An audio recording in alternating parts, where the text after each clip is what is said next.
upset like Cinderella teens. You should see the things I fit inside these denim jeans. I can't associate with y'all, this shit like ketamine.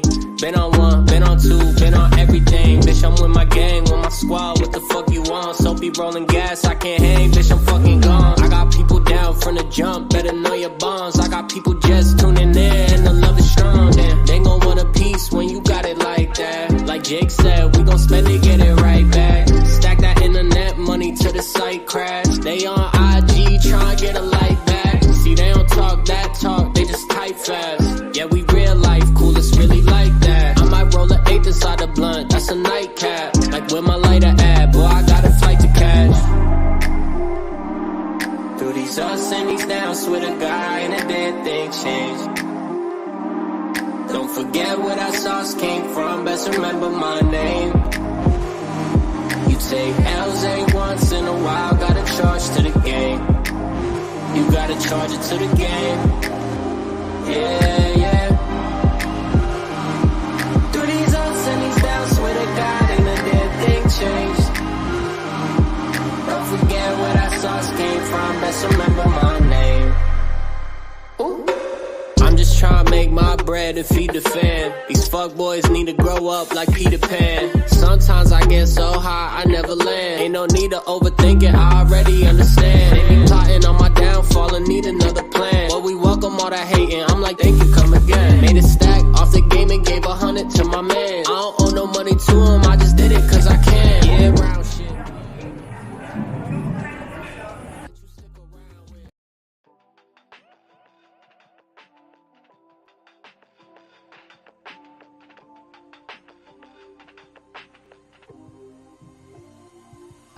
What's up, guys? I was on mute. But definitely, happy Wednesday, guys. I'm back. Man, dude, it's been a lot of shit been going on in these YouTube streets overseas and everything else. And today, I have an interesting topic that I want to talk about. And again, I spoke about this several times on this podcast, but it seems to always fall in deaf ears because you know why? Because I'm not a big YouTuber. I don't have a huge following. But yet, dudes continue to do dumb shit. So today, I'm going to open the line very early. I want you guys to join in the conversation. Let's talk about this fuckery that's happening across these countries. But before we actually get into this conversation, and I do have some evidence of this fuckery that's happening across Colombia, Brazil, Dominican Republic, Thailand. Man, it just don't make any goddamn sense. I just don't get it. But you know what? I'm not going to throw the passport bros underneath the bus. I normally would throw the passport bros underneath that damn bus. But today I'm not going to do that because you know why? I don't think this dude is a passport bro. I think he's a passport pookie. Now, if you guys haven't watched my previous stream about passport pookies, definitely check it out. First thing first, guys, make sure you like the videos. Guys, I don't ask for much. I don't ask for super chats. I'm not begging for super chats, and I'm not begging for cash apps. All I'm asking you is just like the video. You know, I'm just a small little YouTuber. Shit, I'm not even a YouTuber. I'm a content creator. I love creating content. I just use YouTube as my form of way to talk to you guys directly. But before we actually get into the real topic at hand, definitely got some news to share with you guys. I got good news and I got bad news. So do you guys want to hear the good news first or the bad news first? Let me know. Tell me in the chat if you guys want to hear the good news or the bad news first, because I got some news to actually share with you guys. And, you know, it's what it is, man. So you guys want to hear the good news first or the bad news? Let me know in the chat. Good news or bad news first, man? Oh, shit. Peso Man's on. What's up, Peso Man? Bad news first. Okay, bad news first. I decided to shut down my traveling plans for this year. Yes, I've canceled my trip to Portugal. I canceled my trip to Rwanda, Uganda, Kenya, and Tanzania. I canceled all my trips for this year except for Dominican Republic. And the reason why? Yes, guys, it's sad, man. I'm done traveling for the year unless I'm going to Dominican Republic. And the reason why I'm still going to Dominican Republic because I have business there.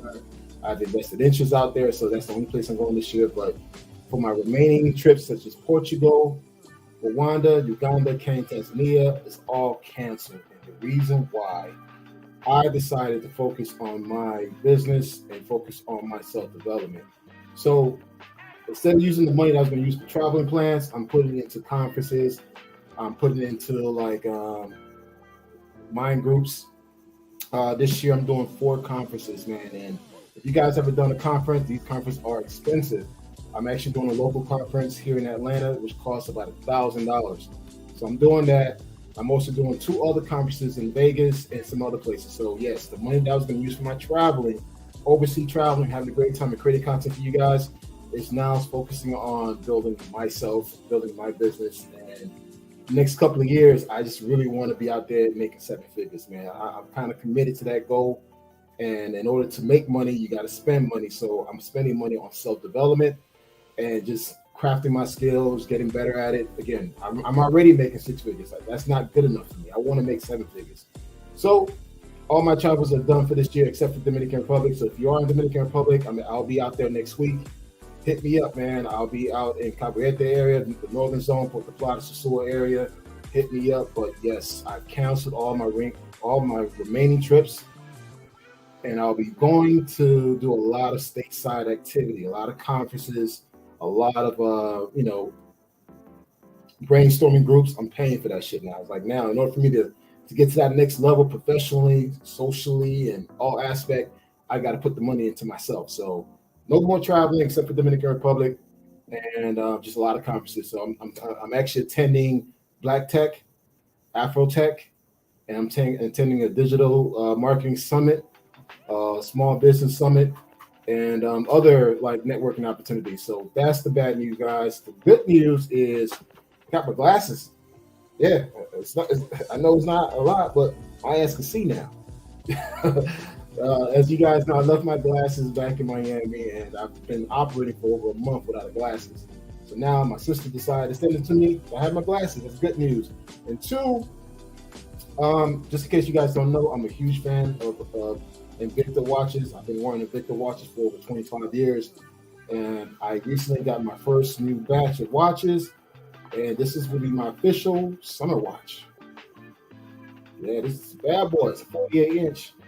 Yeah, man.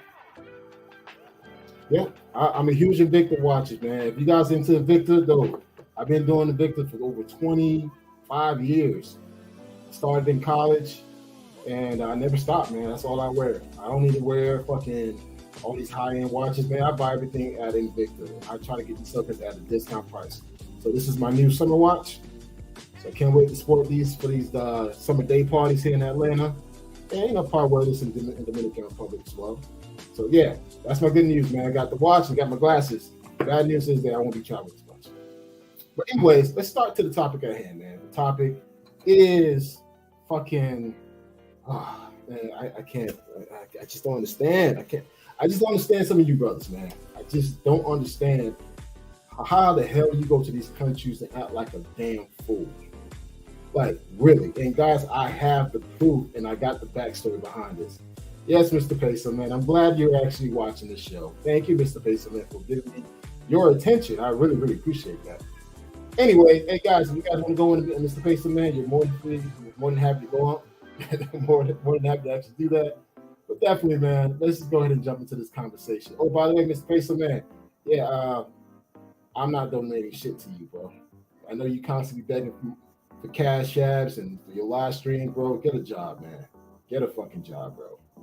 Make 6 figures at least. At least make 5 figures, man. Somewhere in Africa. You say right now you're in South Africa, I believe. Anyways, so let's get into the topic at hand. The topic at hand is addressing the clown ass behavior overseas. Now, this past weekend, a couple of brothers had this some fucked up shit in Cartagena, and I have some video on it. So what we're gonna do, we're actually gonna play the video, dissect the video. Then we're gonna actually open the line, have a group conversation around it. So we definitely want to have to talk about it. But definitely, let's go ahead and share this video, man. 1 second.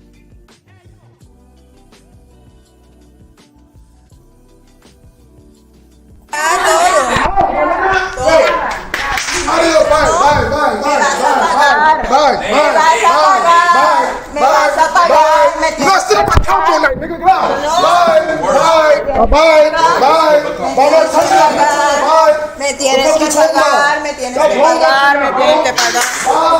Me tienes que pagar. Me tienes que pagar de una vez. A ver. Adiós. Vaya preso porque ahorita voy por tu Adiós.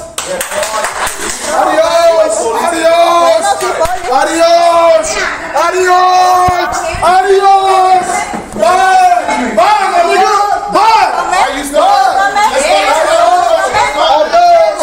Adiós. Tócame. Come on, my nigga. Up, my nigga, up. Tócame. Don't touch me. Tócame. Tócame. Tócame. Tócame. Cuidado. Tócame. Tócame. Tócame. Watch out, bro. Tócame. Don't touch me. Tócame. Tócame. Tócame.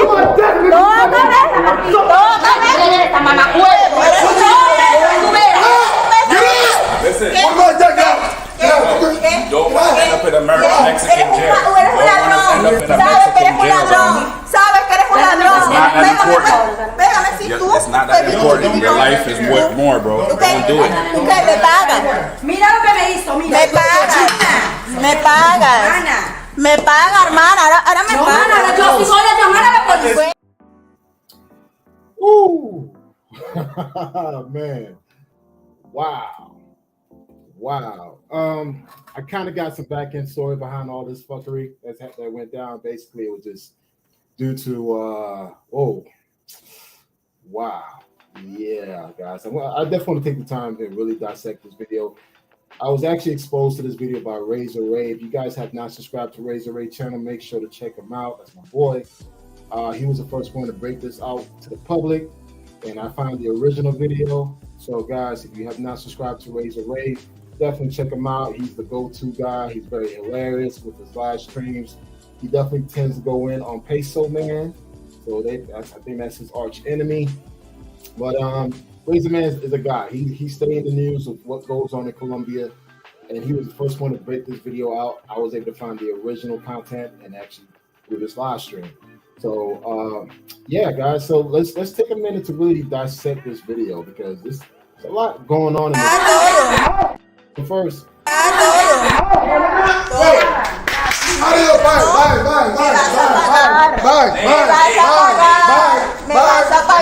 You gotta sit on my couch all night, nigga. Get out. Bye. Don't touch me. Bye. Me tienes que pagar, me tienes que pagar, me tienes que pagar. Me tienes que pagar. Vos me tienes que pagar. De una vez. De una vez. No. Adiós. A ver. Adiós. Vaya preso porque ahorita voy por tu Adiós. Bueno, sí, poli. Adiós. Bye, my nigga. Bye. Are you still Adiós. Tócame. Come on, my nigga. Up, my nigga, up. Tócame. Don't touch me. Tócame. Cuidado. Tócame. Watch out, bro. Tócame. Don't touch me. Tócame.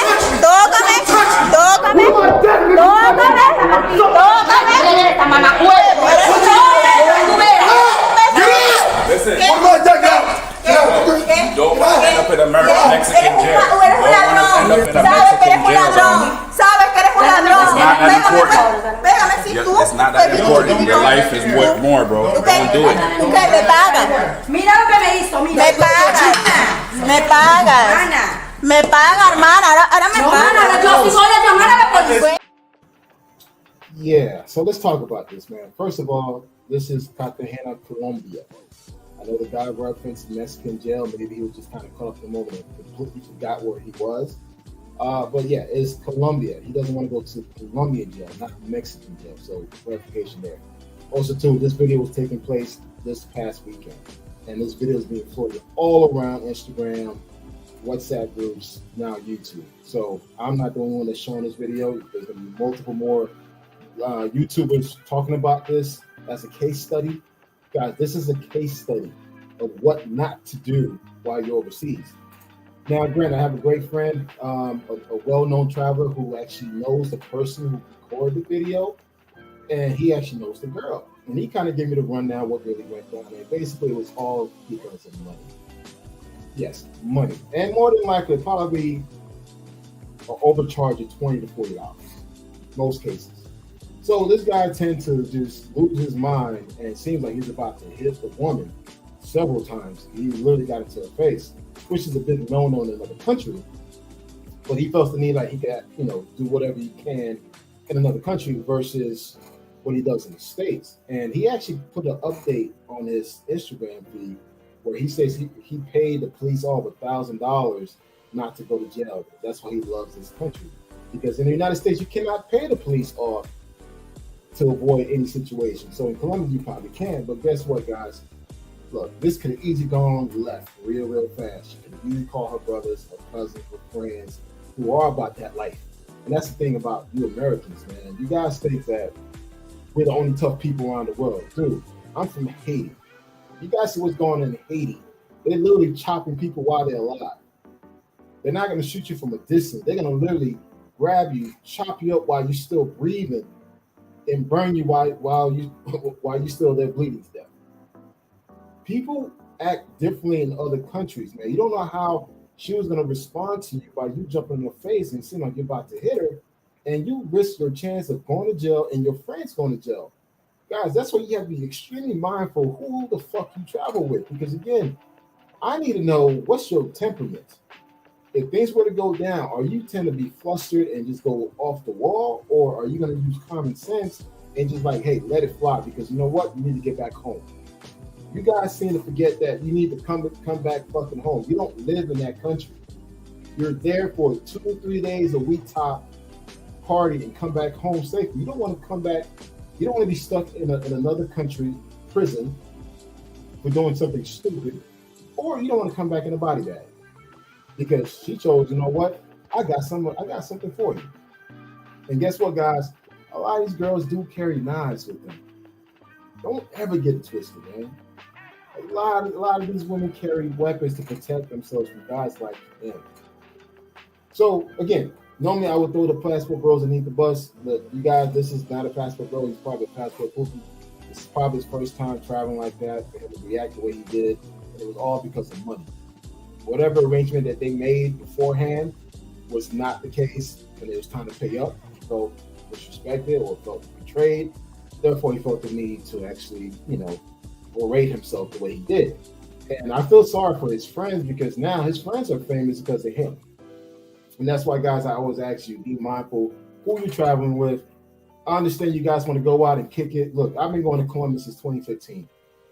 I've seen the progression of how many black folks started coming back. First, when I was traveling out there, I was like one of the few black guys traveling out there. In Medellin, Bogota, Cali, Barranquilla, Cartagena, Buenaventura. I've been all those places since 2015. Then after the pandemic, or during the pandemic, it was an influx of brothers going there, and there was an influx of brothers doing a lot of fuckery shit. And I seen it in Medellin, and I seen it in Cartagena. I seen dudes in Cartagena wearing they fucking blinged out chains with a man purse across their chest, talking loud, wanting to be heard, wanting to be seen, drawing nothing but attention to themselves. I seen that in Medellin, and I see that in Cartagena. You'll be a dumbass to do that shit in Bogota. And you'll be a dumbass to do that in Cali, because they will touch you. So now I'm seeing more and more of these videos popping up, guys being super aggressive with these women. And I want to really talk about this, guys. I understand whatever a person's profession is, you still got to show that level of respect as a person. Yes, if you guys may not come to an agreement, dude, walk away. Your job is to come back home. It's not going to hurt you if you lost $40, $60, $100, man. You can make that money back home. If you claim to make this money that you claim that you're making, dude, if someone's scamming you $100, man, hey, take that L and keep it and move forward. But if you feel the need that you need to tax somebody over $40, $60, or $100, you're a fool. Like, I literally sat down and watched this video several times, and there have been a few occasions this dude was ready to put his hand on this woman. And my boy actually knows the girl that's actually in the video recording the whole entire situation. And my boy had to literally explain to the woman that, not all black men are like this. Not all black Americans are like this. He should not be explaining himself to this woman that we're not all like him. The fact that you have a passport is a fucking privilege. It's not a right, it's a privilege. Two, when you go to another country, you are representing us as men. So So you go out there looking like a fool, thinking it's all about you. You are embarrassing me. You're embarrassing my fellow travelers, my fellow expats, my digital nomads. You guys are embarrassing them. So it's like, it's not about you, man. Because when you're out there and people get to know and they see your face, you cussing at people, throwing dollars in the air, disrespecting women, dude, they're gonna think that all Black Americans are the same way. Sorry, they're gonna think that. And that's why to this day, I don't give a flying fuck what y'all think. When I see a bunch of dudes going left, I go right. The reason why I travel is to get away from y'all. I'm keeping the buck. The reason why I travel, and I try not to go around with a bunch of dudes because I don't want to be around y'all. That's the whole point of me traveling. I want to see something different. I don't want to see no basketball game or football game. I don't want to be around a bunch of dudes that's thirsting over these females. Dude, I'm not trying to be around that. So it's just like, when you see this type of behavior, it's always in a group setting. One of the guys get overly drunk or overly high or whatever, and he just berate himself and make himself like a fool, and there's always someone with a camera. I'm gonna play this video again, guys. Like really pay attention to this video, because again, this shit gonna fall on deaf ears. You guys gonna think that, you know what, hey, Colombia is a fantasy land. Come to Colombia, they're all gonna love you and worship you because you're American, you have dollars. That's all fucking bullshit. Whatever some of these YouTubers are selling you are all bullshit. Dude, if you meet a woman, especially it's outside the tourist area, dude, you gotta work for it. You still gotta be romantic. You still gotta be a gentleman. It's not, they just show up as you are and they're gonna love you. Doesn't matter what you look like, as long as you're American, hey, you want to get the most feminine women you ever have in your life. Understand this, guys. It's their culture to be that way. They're not doing it to you. They do it to everybody. You're not special. Sorry to say that. You're not fucking special, man. And again, you guys know, hey, look, you guys gonna listen to these other YouTubers. They're gonna sell you this dream. They all love you. They all worship you and all this shit. It's all bullshit. They all have an angle. Now, if you meet a genuine person that really wants to get to know you, that really wants to build something with you, that's different, because I have good friends that have met their wives overseas and they're still married to this day. But also, too, there's a lot of guys out there that are going to these countries not meeting good quality women. They're meeting the bottom of the bottom, if you catch my drift. And they get mad when they get played. Guys, if you somewhere in Cartagena, Clock Tower, or Medellin, Pacajeras, dude, you're not gonna find anything genuine there. You're just not. It is what it is. You pay for the entertainment. Try to negotiate whatever rate you guys agreed on and come to terms before you guys walk in there, and make sure she co-signed that. Don't assume that your game, I got game. I got game. Hey, how the fuck you got game? You don't even speak Spanish. How the fuck you got game? You don't speak Portuguese. Like, oh, I have game. Oh, she don't like my swag. No, bro. If you don't speak the language, you don't understand their custom and their culture and how they do things, what makes you think you're gonna get free entertainment by just showing up? It doesn't work that way. Now, if you look like fucking, 6'6", look like a damn Tyson Bradford type guy, smooth cat, yeah, there's a good chance you can probably get it for free. But if you're somewhere near the clock tower, no, you're not. If you can make it rain in the club, you should not be arguing with a woman inside a venue. It is what it is. You guys spend so much money on dumb shit in these countries, but yet complain about paying $20 more. That just don't make any sense. I'm dropping the line, but again, I want to have a group conversation. No, Payson Man, you're not allowed to join the conversation because I know you're going to start shit. But anyone else outside of Payson Man, you're allowed to jump on the live and let's talk about this. But I want to go ahead and play this video one more time, man. Watch this fucking unfold.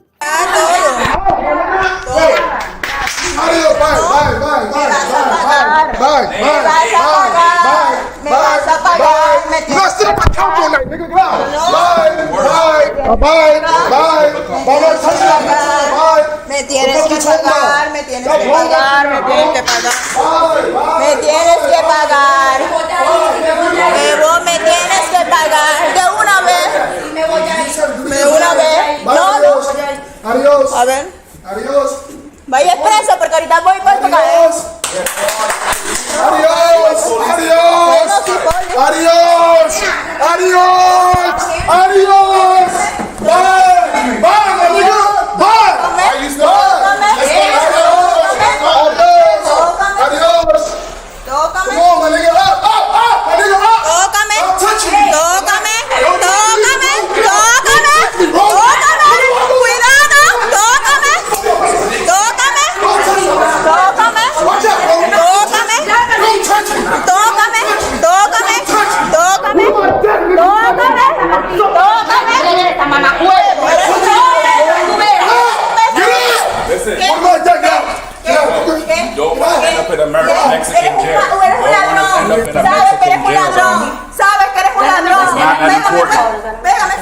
not that important. Your life is what more, bro. ¿Tú qué? Don't do it. ¿Tú qué me pagas? Mira lo que me hizo, mira. Me pagas. Me pagas. Ana. Me paga, hermana. Ahora me No, paga. Ana, yo sí voy a llamar a la policía.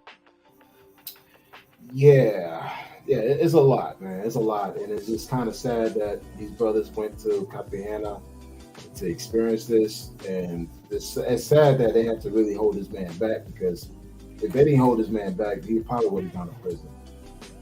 So, hey guys, I dropped the link to join the conversation. Anyone could join in the conversation except the Peso Man. Mr. Peso Man, listen, yo, I'm not giving you my time or day, dude. It is what it is, man. I'm not taking you serious at all. So you can continue to move on. You can screenshot this video, use it as a talking point. Bro, I'm not afraid of you. You're broke, you're dusty, dog. And it's like, hey, Mia, you gotta show your face. Just want to make sure this is you or not. Because I don't want to pay some man to, disguise himself and all. I see someone in the back end. Mia, can you show your face? I just want to see your face before I let you in. Yeah, man. So, man, look, as I was saying before, guys, this is kind of ridiculous. And, yeah, it's not a good look. Let me see part of the chat. Oh, okay. Hey, my bad, Mia. Hey, Mia, you can jump back on. Hey, we got a woman perspective on this. This should be interesting. Mia, you're more than happy to jump on the live, man. Definitely provide a woman perspective on this. All right, I see you now. Hey, what's up, Mia? You're live, Mia. Can you hear me? Yeah, I can hear you. What's going on? No, I was just watching, and it's just so crazy because why even take that energy from here and go over there and abuse those women like that? And it's just bizarre to watch that. Yeah. And it's so crazy because I've worked in the adult industry, and I see things like this all the time, where a lot of women don't typically. There's a stigma on Black men, if you go with him tonight, or if you're going to be with him tonight, or whatever you're going to do, it can't be a Black man. Don't leave with Black men because they're angry, they're dangerous, they're cheap, And this just kind of confirm why they feel that way. Yeah, I mean, right now, Black men are starting to get a bad look overseas because a lot of the dusties are actually traveling now, and they're bringing the same fuckery behavior with them. So you're seeing a lot more videos of guys disrespecting women, choking women, slamming women, just whipping the women off. After the women have provided the service, they refuse to pay them. That's becoming more and more like a common thing. Well, traveling used to be somewhat exclusive and a luxury. It's just been watered down now because I feel like social media plays a big part in it. We all share our experiences, our pictures and stuff like that. And people are inclined to, go, and they can make payments on going, and, they're finding cheaper ways to travel. And I think that just brings a low energy of people. It's just not exclusive anymore. It's more so like a toxic escape. Yeah, you know what? I think you're right, because there are a lot of payment plan programs out there now where you could actually purchase a ticket and make payments. And of course, so now with Spirit Airlines and Frontier giving people more access to other countries, flying on the cheap, you're seeing more certain people going to these countries. But again, this is not a new thing. This has been an ongoing thing for the past 5 years. You're seeing a lot of aggression, a lot of Black men taking their aggression overseas, and they think that they could actually apply the same tactics that they do here in these other countries, not knowing that these other countries don't fuck around. And there have been cases where men have sexually assaulted, even killed. Yes, I said killed a local American men. And they shouldn't be behaving like that anywhere, to be honest. And I mean, I spoke to you about this before. I think that you're well traveled and cultured, and the following that you currently have, I really believe there should be a men's retreat, because a lot of these men are fucking unhinged. And like I said, it's a toxic escape. So it's like I've worn out and beaten up every other woman with my toxicity and my issues here. Let me go and escape and do it somewhere else because that's the only way that they feel comfortable to do that.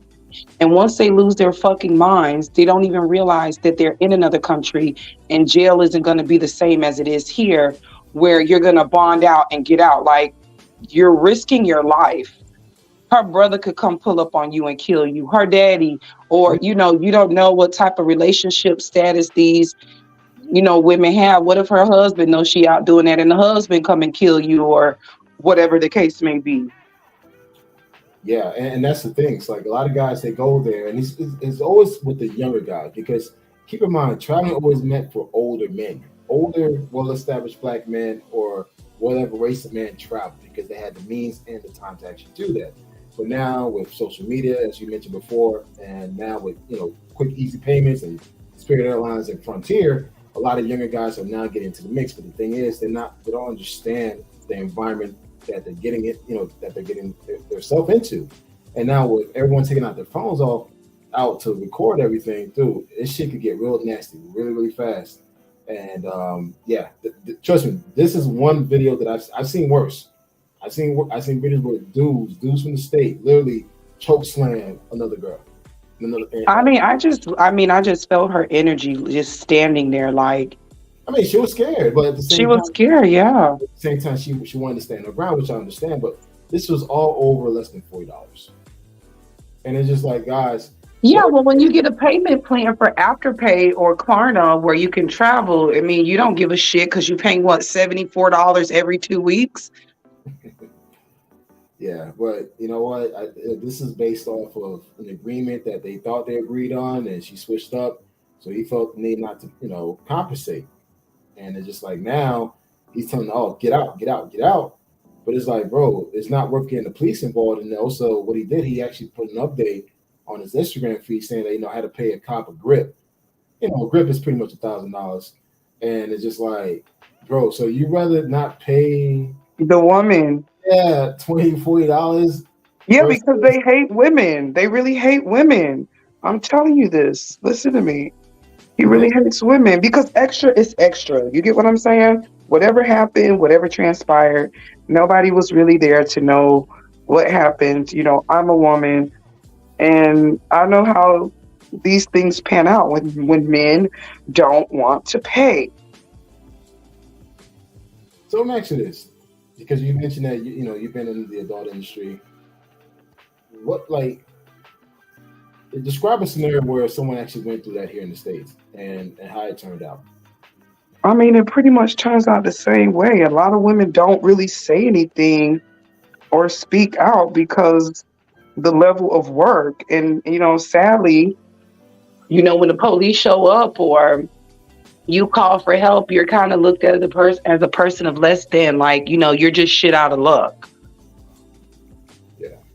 Or then half the time you don't know the person. So if you do call the police, how are you going to tell them their name when you really don't know them? You're still at a disadvantage. So it's like either I got to get beat up or whatever, or I've never been in a situation like that where I've never been sexually assaulted. I've never been beaten up, thank God. But I guess I'm wondering if that's a thing of discernment for women, and I don't know how you can kind of feel or tell the discernment because of the language barrier. Mm-hmm. You get what I'm saying? Yeah, I'm listening. I'm wondering if, because of the language barrier, can you feel the vibe? Can you hear what he's saying? Because I can tell from a man's conversation if he's going to be aggressive, or, what's his style, or what he likes or what he don't like. With the language barrier, can you really sense that as a woman? I know this is a man's channel, but I'm with you, men, but I still have to advocate for women too. Shit. Although yes, it's targeted towards men. However, I'm gonna call out bullshit on man behavior. I don't agree what he's done. I have a couple of guys that want to join the conversation. You want to still stay on? Yeah, I'm here. Okay. Hey, what's up, bro? How you doing, man? Yeah, man. I just got a comment on his sister right here. Now, when she say she's in the adult industry, she in the game, and when she's talking about not dealing with black men, that's what pimps tell the hoes. They tell them don't deal with niggas because black men tend not to like to pay. They tend to want to cheat women. They tend to do crazy shit. So when she's referring to the adult industry, she basically says she on a blade, or she, she get it how she live. That's what. Not So necessarily, not I understand the necessarily in language. that degree, not to that degree, but I'm saying like I'm a woman, my time costs. You get what I'm saying? And that's just what it is. Like I'm not walking the streets or any I know. I crazy. mean, yeah, you don't have to do that no more. I speak because I used to be in the game. You know what I'm saying? So I'm speaking to somebody that understands the language she was speaking. So that's things I would tell my women. You know what I'm saying? Because usually when you mess with black dudes, it's always something. So Yeah, you but, know, but Can I ask you guys a very important question? Hi, everybody. Right. But with all you guys, um, but I kind of overheard my brother up top, Black Man Travels. I think he said the claim is, I guess they were trying to get more money or whatnot. I wanted to ask you guys a question. The way you guys are sort of painting the picture, pretending to, you know, how should I say, interactions or dates? Should I say dates? It Hmm. seems like you guys are saying the dates are done because I'm approaching it from from obviously from a man perspective, knowing how you know the black market is, the underworld of business is done pertaining to that type of things. When it comes to companionship and things of that nature, outside of I know personally with me, outside of massages, I've gotten that massage parlor where I didn't have to pay up front. I had to pay later. I know these things goes on the basis of you pay first and then you get what the service you're supposed to get. You get your service. But the way you guys are describing it, it seems like you guys are saying that services get rendered first and then the person don't want to pay. So I'm kind of confused about that part. yeah, definitely. I'm gonna have each of them respond, and I'm gonna respond to it. Johnson, you want to respond to it? yeah, that's not how it goes, bro. When you overseas, when you in the states, you pay up front. You know what I'm saying? So you tell the woman, she gonna ask you what you want, whatever service you want. She gonna tell you how much you charge, whether it's per hour or whether it's for the service, and then you pay. So it's the same thing overseas. You don't get no service, you don't get nothing until you pay. So money's up front. Massage parlor, what you talking about? Okay. When you go into a massage parlor, you're paying for the massage, right? But later on, the lady she may start to fiddle with your, I guess I could say it, your genitals, your penis, and basically what she's saying is she's trying to see if you want a happy ending.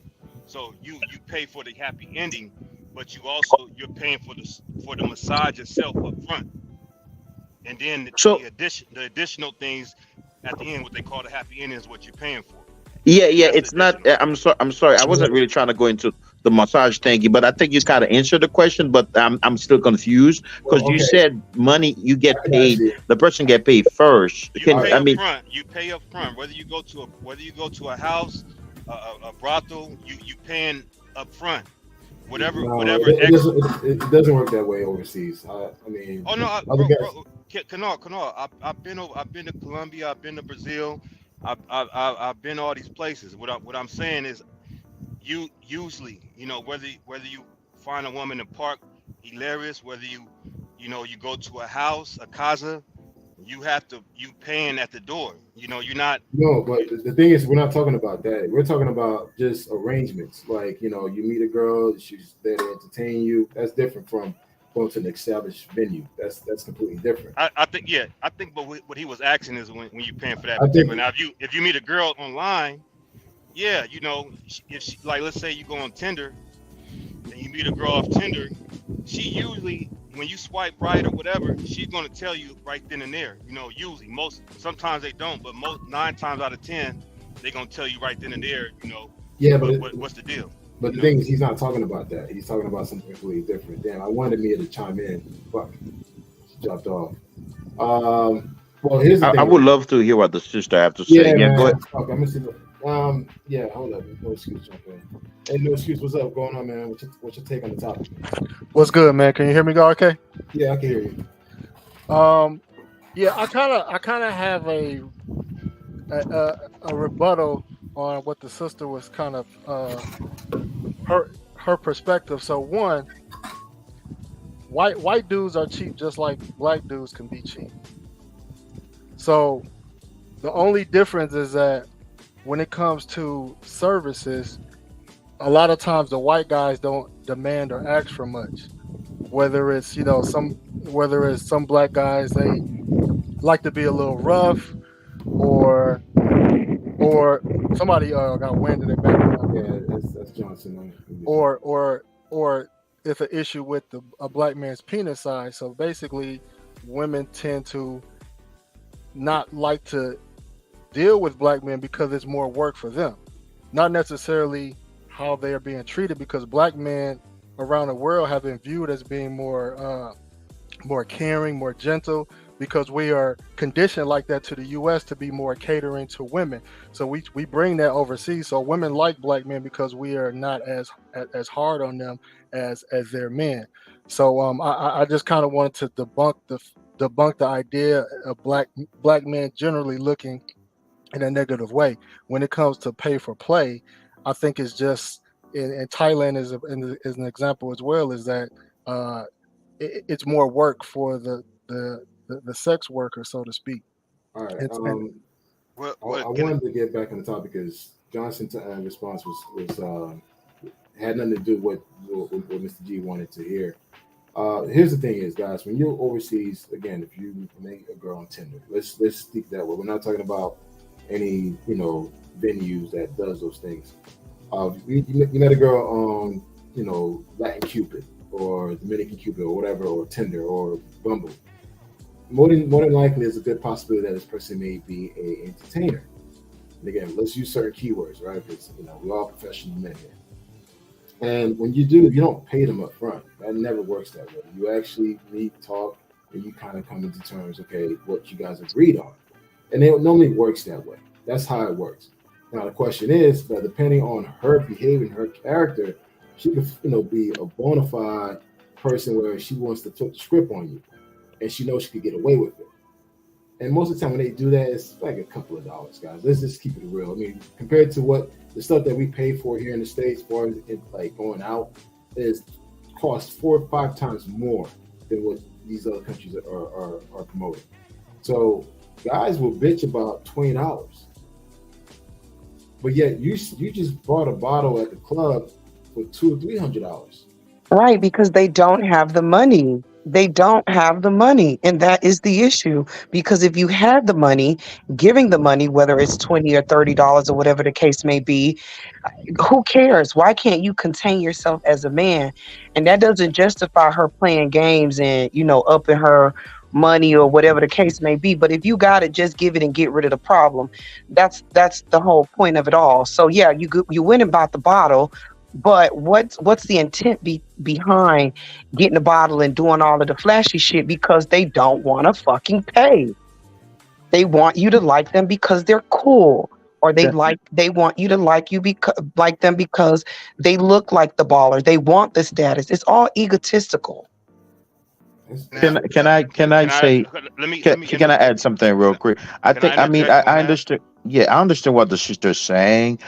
First of all, I do support what Black Men Travel said. And that's what I said earlier at another stream where I super chatted. I said, that's why you go when you travel with a few extra bucks in your pocket for little inconveniences like that. Matter of fact, you should have, even if she's finessing you. Matter of fact, show her that.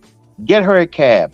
You know what I'm gonna do? I'm gonna shoot you, Dad. I'm gonna shoot you, Dad. And I'm gonna take you to the club. And I'm gonna I'm gonna shoot you that and a little extra on top of it because I already see you are about some, excuse my language, on some bullshit. Since you on some bullshit, I'm really gonna go above and beyond to avoid your ass. So I'm gonna give you a little bit more. And then I'm gonna call a cab for you. I'm gonna make sure you get in the cab very safe and get home good. Because you know what I want to do? I want to continue enjoying my damn trip. Can I? So I don't think it's a matter of whether he had the money or not. I don't think so. I think the sister, you made some valid points because we know in the space around YouTube, dudes talk about game a lot, and they and this whole thing about game, it's almost like a thing that they use to shame other men. To my, oh, you doing such and such because you don't have game, blah blah blah. I understand what the sister is saying, but I don't know if everybody know the specific details. I'm assuming that the girl probably tried to finesse some, or they probably didn't have a clear arrangement. They didn't reach a deal, right? And then that suddenly get brought up because he thought he had game. He's doing it. They're just chilling with him because he's American. He's a cool American, and they just want to be around him. But in Cartagena, it's a heavily business. That's the mindset right there. Business environment. What you Go just ahead, said at bro. the end. What you just said at the end is exactly the mindset of a lot of brothers when they go over there. They think, oh, I got the game. I'm just this and that. Then they go over there with that a mindset, not understanding that these women are trying to get money. And to speak to what brother Kanal said, like I said, I haven't been to the DR, but I pretty much been everywhere else. Mexico, all these spots, right? Thailand, all that. When you meet a woman online, she's going to let you know up front what she's doing. Now whatever y'all negotiate as far as like when she gets there or before, it's well known. It's usually not a case. I'm not saying it doesn't happen, but it's usually not a case that a woman that you meet on Tinder or the other sites, Bumble, whatever, don't tell you what she's doing. You know what I'm saying? Whether she's saying it in cold words or whatnot, she's letting you know up front what the deal is. Whatever happens in between that, it's in my experience, it's no secret. You know what I'm saying? It's no secret what it is. If she comes to your Airbnb, you know what it is. Now, you know what I'm saying? If you want to get extra stuff, then or whatever y'all negotiate when you get to the room, that could change. But basically she's not coming over there pretending to be what she's not. In my experience. You're saying you're not gonna get blindsided. You don't get blindsided. She'll tell you in my experience and brothers that I talk to experience. She's not saying, oh, I'm just coming over to hang out with you or I like you or whatever and I just want to hang. No, she's telling you, hey, I'm working and this is what it is. This is what we call them professionals. Yeah. So if what happens is a lot of these brothers, they come over with that mindset, like you said, oh, I got the game, I shouldn't have to pay for it, I look good, I got tattoos, I look like this. No, that's not how it goes. These women are trying to make a living. You know what I'm saying? They don't have the safety nets that we have here in the States. I don't think that's the case because I've been in two situations with that brother that brother was in. So I kind of understand his frustration. But I do understand the point. In Colombia, so you telling me women? So you let me tell you the situations. There's two situations. These are both in Colombia. The first time I had to strong arm a chick out my crib because she came to the crib and she didn't want to take a shower. I was like, I wanted her to shower. I mean that's just common practice.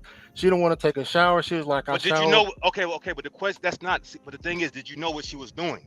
That's what we're asking. Did you know what she was doing before she got over there? Did you know what the deal was? But you don't understand what he's saying. It just turned out to be some disagreeable somehow, some way. Go ahead. Allow him to speak to get his point across. Yeah. All right, she was a pro, so obviously I'm asking a pro to take a shower. So she didn't want to take a shower for whatever reason. I didn't like her attitude. Her attitude changed when she got inside, so I was just like, you know what, that's okay, let's go. She like, no, you got to pay me for my time. I'm like, we didn't do anything. I like, we just got here. I just asked you to take a shower. Long story short, fortunately, I have enough sense to I booked two. I always have two spots. So I had a spot where I didn't have none of my belongings in there. So she didn't want to leave, and she talking about getting the police involved. I just left. I just left her there. You know what I mean? So that situation, I didn't come out of pocket. But this other situation, this was like my bachelor party, and it wasn't my issue. It was my homie issue. He brought a chick. He brought a chick over. He didn't have he had the money, but he didn't go to the ATM. So he was trying to get money from one of us. And we only got enough cash for the people that we with. And so he was like, man, I gotta go to the ATM. And we like, bro, if you leave, she gotta leave with you. We don't know this chick. So he played us and left. And I'm trying to kick her out because I'm like, man, like she killing the vibe. So I tried to do the same thing as I did before. I tried to strong arm the chick out, and it turned out to a little scuffle. Long story short, our bodyguard, our security guard couldn't even do anything. And so a police came, and to avoid any police reports or anything like that, we had to come out of $400. You know what I mean? Wow. Off another man. So what can I say something? Yeah, I'm sorry. Go ahead. Go ahead. Sorry. But in short, what I'm noticing in a lot of these situations is that you never know if a chick is gonna bait and switch. And so you shouldn't, if you're gonna indulge yourself and pay for play, you shouldn't be bringing a chick to your spot. You know what I mean? That's just like bringing your chick to your home in the U.S. You should have a spot where you ain't got nothing there, where y'all could just, where if she trip, you could just leave and not have to worry about anything. So I'm gonna land there. Yeah. Well, that pretty much sums up. I was going to say, how do you handle situations with the woman who doesn't want to leave, or she is on some bait and switch? Because it's possible women do that. If you're overseas, you just pay the few extra pesos and then you go on about your life. And I've seen a lot of people, and I know even myself, I may have misjudged these guys. Again, though, some of us, I don't know who's friends, who's close to, who know them, really know them, or if they've have any interview. But as the brother just said, you can easily find yourself in a situation like that, even if your intention wasn't to go out there to partake in P4P, in pay for play, right? You probably you could find just especially travelers in South America. Most of us know this, because I myself almost got myself in a situation like that, because until the girl told me, because I thought I linked up with this girl, I matched with her online, we talking, I thought we just gonna link up, hang out, go have some dinner, come back to the crib and just do it. But it wasn't nothing like that. But she ended up telling me days prior to that. I was like, God damn, I thought I had some lined up and whatnot. But what if she never told me? Then I met up with this person, and then she like, oh, you knew, pay me. And I'm thinking maybe, I'm vibing with this person, yada, yada. And sometimes it's not none of these things that you guys are thinking. It's not that because the person is just a passport pookie or whatever. You can easily find yourself in situations like that, whether you are in the lifestyle or not. But it's about maintaining your temperament in situations like that. You get what I'm saying? Where it doesn't result in violence. I agree. And because we all know, even women, and like I said, I'm unbiased. I'm very fair when it comes to both men and women. A man is going to outpower you anyway. So when you get ready to buff up your chest to battle against a man in whatever situation, you got to be ready for the consequences. So if you're dicking around with his money or you dicking around with him, be ready for the drama. However, on the man's end, you already know you can outpower her. So why even go through that? And in that industry and in that lifestyle, you're going to face something on both ends, whether you're not getting paid, whether you get raped, or, the man probably want more time from you. You're not willing to give it. It's a chance on both ends. Definitely. We have Rolling Travels on. Rolling, you want to chime in? when they Yeah, talking about I mean, bait and switch, what it I don't like. I never been. I heard that happens a lot in the DR, and Yeah, I've never well, been to DR it happens because everywhere, man. I've no, done it. I've no, done it. I've but done it. I done but told somebody I've done it, and I'm like, oh, yeah, okay, boom, I'm gone. but what is that? But you'll tell it. You'll meet a guy, however you meet him, and you'll pretend that you're not doing what you're doing. I've done it. Oh yeah, I mean I don't. I'm being honest to, you know what I'm saying, to let you know I've done it. I've done it. I'm like, man, fuck this nigga. I'm out. You get what I'm saying? Like, I ain't got time for this shit. I got the money. I'm gone. But what I'm asking, in all due respect, when we talk about bait and switch, it's like I've met women on Tinder. I've been in the tourist areas, and I've already done my research. So when I go to a tourist area, I kind of already know what to expect in this particular area, or what type of people you're going to encounter. So when we talking about this bait and switch, for me, it's never been a incident where I meet a woman and I didn't know what it was. You know what I'm saying? Like, as far as like, if she's going up on the price, then that's a whole different story. Like if we agree to a certain price, and then she goes up on the price, then that's a whole different story. But as far as like me not knowing, That's what we're talking But about. that's what So we're talking about. Yeah, That is bait and switch. It's not about not disclaiming what you're doing at the moment or what the agreement is or your connection. It's about, hey, listen, for instance, hey, what's up? I'm coming over. Oh, can you come over for an hour? Okay, it's $500. And then I show up to your house and be like, oh no, it's $1,000. Well, if you don't give me $1,000, I'm gonna call the police. yeah, I mean, yeah, that is a bait and switch in terms of that. Yeah, I yeah, understand. we're not talking about we thinking we meeting a non-pro and then she come around and Yeah, that's we different. find out we a pro. We ain't saying that. Hey guys, we have about over 20 people on the live, man. Please like this video. I'm not asking for super chats or any money from you, cash apps, whatever. Just like the damn video. Yo, Alex, what's your thought on the topic, man? You're one of the OGs here. wow, that's a lot of static. I just chalk it up to a lot of inexperience and on the traveler's behalf. He's probably never been out of the country. He doesn't know how typically the game works in other countries and what's to be expected.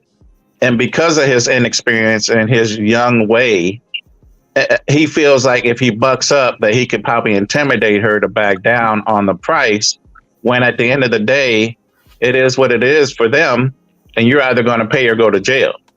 He doesn't realize that. That's why the other brother was like, yo, man, you're going to wind up in jail.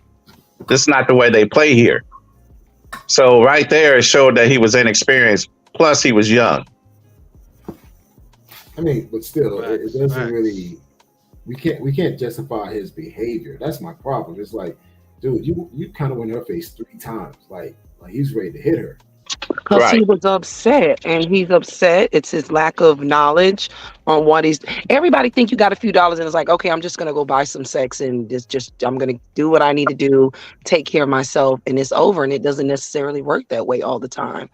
And a lot of these men are, like I said earlier on, a lot of these men are unhinged, and it's an escape for them. We don't really know what they're dealing with personally, mentally, financially, and it just becomes an explosion.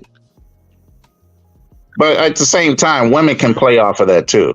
Absolutely. Because Absolutely. y'all have intuition. Y'all know if a dude is going to be a little offhand, and whether you can play to that ability that you guys have to get more money or play around with him, or you can let him go. Y'all real good at sensing things when it I comes mean, to men. we are, but that's what I was telling Kunal earlier about.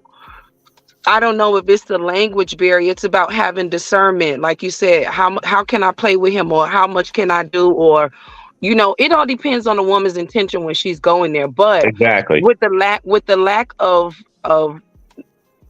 communication being there, I'm wondering if she can kind of sense that of knowing. I don't know if that could be an issue. Oh, it's like playing chess. The minute you lose your cool, you lost. So the minute he started losing his cool, he lost. That's his inexperience. His They gonna try you. inexperience showed his hand. They gonna try you. They Yeah, definitely gonna to try you. yeah, to add on to what the sister said regarding the language barrier and tie it into what the brother just said regarding inexperience. Obviously, you know, we don't know the specifics, but if I were to guess, I'll say based on his inexperience in traveling, going to these kind of countries, he probably know extremely little to no Spanish, which you know I don't I think that. know play I is don't an think that's important what it is, factor man. because your ability to just, even if your Spanish is not great, to just have even short sentences, to have just small little talk with a person, it goes a long way. And I notice a lot of guys that are in the travel sector, they don't take that serious. It is very important if you're going to travel a lot. You're gonna go to a certain places and they speak a certain specific language. If you can know some words, if you can know how to say some things, it helps a lot. Yeah, but I don't think that was the issue. I think pretty much he lost his temper. He felt like he was being played, so he felt like he needed to win, win out of this whole situation because they probably did something, and he felt like, you know what, I'm not going to pay you. You got to get out of here. This He happened thought a he lot. thought he thought he can react like he would react Yeah, in the back in the states. states. Yeah. Let me huff and puff and breathe Right. on top of you and show you I'm bigger than you, so you can run off. Exactly. And that's the level of inexperience he had. So he showed his hand of how inexperienced he was when dealing with other women out of the country. Because the I think rules aren't the same. I think just women in general. Because if he does that in the states, man, damn. Oh So yeah. so Absolutely. Kano, As far as the way he talked to her, period. Ain't no man got you shouldn't have to No, do he's not that. even talking to her. The way he seemed like he was ready to fight. He so was. Again, And like If you you look said, at he's the a video, he's a look, pookie. all right, He's a guys, I'm gonna pookie. play the video one more time. I want you guys to carefully look at the video. Like, pay attention to his behavior. Like, look what he's oh, I doing. seen it. He got his fist closed, like he's ready to hit. Watch Canal, this. regardless of the video, be for real. Like let's take away being overseas. Let's take away being in America. Let's take away all of that. His aggression to that woman was just off. Yeah. Point blank. I don't give a fuck what she does. That doesn't discount her being a woman or a human being. It was barbaric and it was nasty and disgusting. But it's like Canol said, that's a pook, that's a traveling pookie, and that's a personal issue. That has that's really was on him and his emotional issues. That has nothing to do with the whole situation because somebody else could have responded totally different. Like you said, just pay the woman and just be done with it. You so know? Kano, when you said he tried to sort of bully muscle his way through it, are you saying that? Because you said maybe they did something and then after that he tried to like finesse his way out of it. Are you saying that he got what he got, right? They did something and he, He, based on the typical Black he, American mindset, I'll say, excuse me for the stereotype. You think that he's thinking in his mind, yeah, I got game, I'm out here, I got game, I just smash. Oh, maybe, but she trying to finesse me and get money. Is that what you're saying? no, No, you're reaching. no. You're reaching. Because there was already an agreement He's before they reaching. lay No, down. I'm trying to Before they add. I'm lay trying to down. understand. Hold on. Before they lay down, there was already a There's verbal already agreement. Yeah, it's just Okay. So then when he got done, if she might have changed the price a little bit, or he felt like she wasn't gonna get everything that they had talked about, or he didn't get everything they talked about, but she still wanted the money, that's where the argument can come up.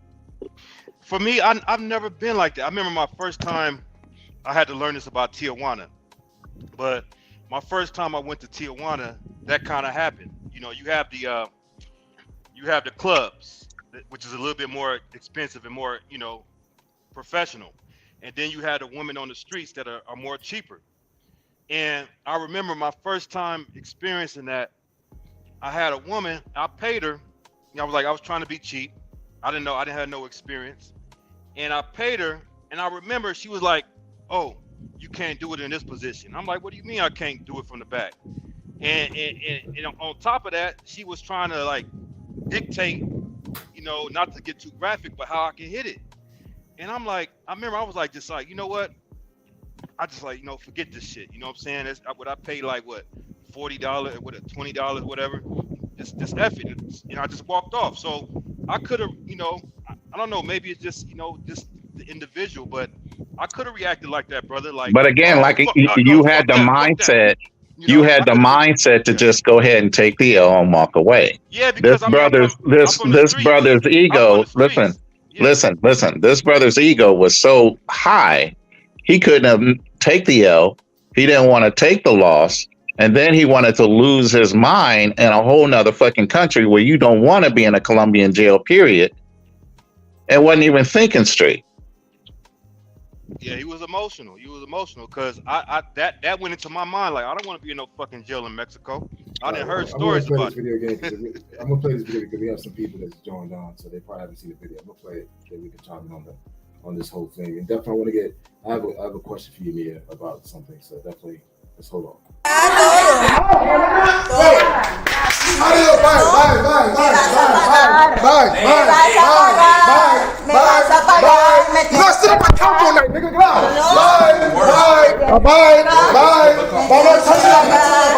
Me tienes que pagar, me tienes que pagar, me tienes que pagar.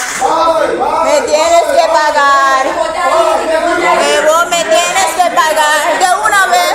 De una vez. No. Adiós. A ver. Adiós. Vaya expreso porque ahorita voy por tu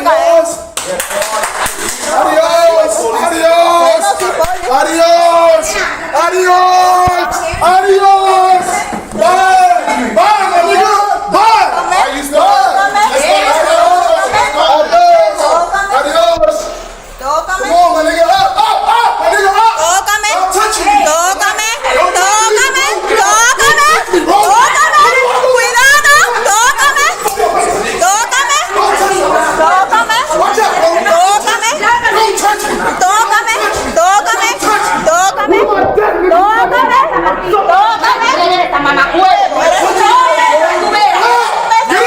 Listen. What about that now? You don't want to end up in a Mexican jail. Tú eres un ladrón. Sabes que eres un ladrón. It's not that important. Pégame si tú. It's not that important. Your life is worth more, bro. Don't do it. ¿Tú qué me pagas? Mira lo que me hizo, mira. Me paga, hermana. Ahora me paga. Yo si voy a llamar a la policía. Yeah. And again, guys, I understand, we want to defend the guy, but I can't defend this guy. This guy is pathetic overall because, dude, it's not worth it for you to act that way in any country. And two, man, look, it's cheaper just to pay it off so police is not involved. Once police gets involved, you're going to pay 10 times more. So just keep that in mind, guys, because it just doesn't make any sense, man. And again, if you are pursuing that type of entertainment, make sure you got everything on WhatsApp. So if police does get involved, you got something to back it up. Don't go by verbal agreements because that does not work overseas.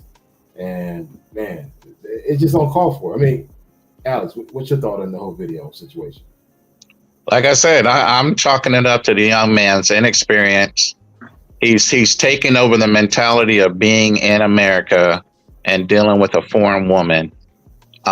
His ego, one, is way over the top. Like I believe that he felt like once he hit it, she wasn't gonna want the money.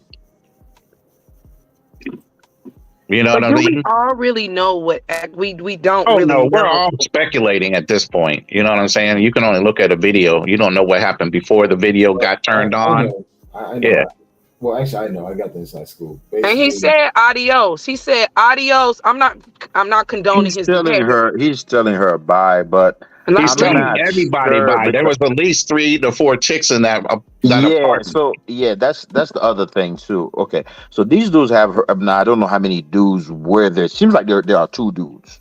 There are 2 dudes, but there's like 3 or 4 women up in there. Yeah, there's about 3 or 4 women. I don't know why guys do that, and it's been out for the last probably at least a year and a half, 2 years by now about all the druggings and situations you can find yourself in. And one of the main things that I think is a key thing guys should stay away from and really see it as a red flag. Whenever it's like you chilling with a chick and the chick want to chill with you and her homegirl.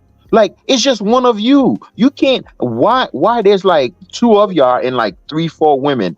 That's not a safe situation for y'all anyway. Yeah, but That's problematic, and I don't think these guys understand a lick of Spanish. Because I think the girl is saying you have all you have to do is pay me. So I'm not sure if she's finessing him, but we don't know the specifics. Or that she raised the price, or he just seems like he already smashed. He smashed off of game, and therefore he don't know what she talking about. I don't know. I mean, as the brother said, I think it just got to check it to inexperience. Inexperience in the sense of this is not how you handle any situation overseas, even when you are not in the wrong. What you have to do, you have to de-escalate the situation, neutralize the situation, not the other way, and be offensive. Bring the situation down. Just resolve it as best as possible and move forward, because you do not want any conflict overseas, because you don't know who these ladies know. When these people, I don't know why guys do shit like this. Because this is stupid. I agree with what Terrell said in the comments. Yeah. Well, here's the thing. I have a question for me. I mean, tell me, based on what you know, what makes a woman decide to finesse a guy, or decide to upcharge a guy, or change whatever agreement that they may have? That's just what their intention is. That's what they own. And just like he said, why is it a group? She trying to put her homegirls on. That's how it works. Okay, maybe they got some other guys over there. I could get you some money too. Come with me, And that comes with inexperience. When you're doing your sex, you need to be alone. Point blank, period. I mean, that's how I look at it. Why do I need to go with another woman to do what I have to do? That's just, and it's not just professionals. You call them pros or whatever. You ain't got to be a pro to be doing that and get no money and do what you do. It's just one of those taboo things. You get what I'm saying? Yeah. And I lost my train of thought, but that behavior. I mean, as a woman, I would have just left. I wouldn't even think about the money. I would be like, you know what? This man is getting crazy. Let me just go. But the whole thing, as a woman, you know what your limits are, right? So Yeah, she knew her limit was the louder she screamed, the more when the police got involved, she was either going to get paid or the police were going to get paid. Yes, because the rules are different there. The rules are different there. So they can call a police and still be a prostitute and get paid. Right. You get what I'm saying? Where in America, it's not as necessarily legal. So your hands are a little bit tied when it comes to situations like that. But women know the rules better than men. So if she screamed loud enough and she has witnesses that are of local descent, she had her girlfriends there, and they're all going to speak on her behalf. So no matter what he said, she still had leverage on him. Of course. And guys, keep in mind, he ended up paying over $1,000. Yeah. What? Wait. So all that was for nothing. It could have been de-escalated because whatever it is that she wanted, he could have calmed down, got himself together, and reasoned with her. Okay, I may not be able to give you this amount, but I'll give you this. Just go. Wait, so you're saying? And he felt played. He felt played. I'm sorry. Go ahead. You saying he ended up paying $1,000 at the all of that he just did? Yeah. So, Kano, you just said that you knew the backstory to it. What's the context behind it? I mean, she wanted more. She wanted more, money for her time. He chose not to. He felt like he's being played, and he reacted. Of course, drinking. You could tell just looking at him. He's probably been drinking, so that probably kicked in a little bit. Hence why his behavior was kind of out of pocket. He ended up paying about $1,000. Yeah, like whenever you get a police involved in any country, man, you're gonna lose. They're gonna take care of their own first, and plus, the police expect to get something in return. So by you hey man, Christmas came early for them boys. You could have easily resolved the situation just by calming her down and just take the L and just, do whatever, keep moving. My thing is this: a lot of guys think they can be smart. Guys, you cannot be smart towards someone who's trying to survive. They're gonna outsmart you. They got resources around you. You're not from there. You're just there visiting. So trust Facts. me, they could get you. You know what? You win tonight, but I get your ass tomorrow. When you walking and mind your business, some dudes just pull up with a gun. So that's the thing guys never consider. It's like, yeah, you may have more money than them, but dude, they got resources. They got family. And that could easily go the wrong way. The thing is, the guy that was trying to protect him, more than likely he probably would get shot. Because always the one that's protecting is the one that gets shot or gets stabbed. And now what I'm hearing, a lot of women do carry weapons with them to protect themselves because there have been cases where some of these women were raped. Well, guys don't want to talk about that. I'm a part of a lot of WhatsApp groups, and they talk about stuff like that. But, hey, you guys want to go out there, want to make it rain, you want to look big and like you're a baller knowing that, hey, you probably work at the warehouse. But yeah, you feel like, you're going to get a woman based on game, but yet you speak no lick of Spanish or Portuguese. And it's like, dude, if you're in a known zone area that's known for that type of activity, dude, you're coming out of pocket. Yeah, can I chime in from this angle too? And I think because one of the things we highlight tonight is inexperience. So, let's go with that theory, right? Based on their inexperience, he probably, obviously, is not used to dealing with very relaxed, fun, smiley, feminine, Colombian. I see where you're getting at. It's bullshit. Yeah. So that probably, trust me, that is something that I'm not making an excuse for him either. But I'm just saying though, for somebody who's inexperienced and they go in that environment. So you're implying that he never met a genuine good woman in the States that he felt not the need to cuss at and get in their face. Not the one that he was strictly doing business with. If you're used to going to strip clubs, used to hanging in these spots, right? We which is still fall under that category of like sex, right? Strip clubs, right? How that whole thing work, right? Women they're just there to get we're all in your face. They trying to get a lap dance. They try to get some money from. I mean, they're all smiley, whatnot. But if you don't have money to tip for the night, or you're not. I mean, they don't see you, or they just mean mugging. But when you around a Spanish woman, a Latina, look, I understand what you're doing, Mr. G. It doesn't matter his behavior. It does not matter of her race or whether or not she speaks Spanish or English. His behavior was he was raised. I'm not justifying it again, but it doesn't matter where he is or who he's talking to. It doesn't matter because again, if he does that overseas, imagine what he does here in the States. I think you misunderstood what I'm saying. It wasn't a justification. I'm just saying though, it's part of the factor that goes in all of that. Why he's feeling himself like maybe he got game, or he just pay a little bit of money or whatnot. And you know what I'm saying? Like there's something that has to do with his ego. Obviously, this young man is not wise. And I say young man, I don't know if he's in his 30s. He probably is in his late 20s. Obviously, he was acting like a fool. Yeah, because he's unhinged. He's unhinged man. He doesn't have emotional regulation. He was dysregulated at that time and couldn't manage himself. That's just what it is. If there was an agreement for a certain price, and that's what Kanal is saying, that there was an agreement, so that wasn't a question. But if after the fact the women or women decided to raise the price and pretend as if the original agreement was null and void, then, in my opinion, he had every right to be upset about the situation. No, the problem is that he's not in their environment that would allow for him to be rightfully about the situation. So exactly. Therefore, he's unaware of that. He's thinking, well, if the police were called in my country in America, then chances are sex work is illegal here. So the woman wouldn't have a recourse. Both of them probably going to jail. Or just the women in some cases. So exactly, he say, she say type of thing. She doesn't have any bruises on her. The police are going to say, well, you're not supposed to be doing this work anyways.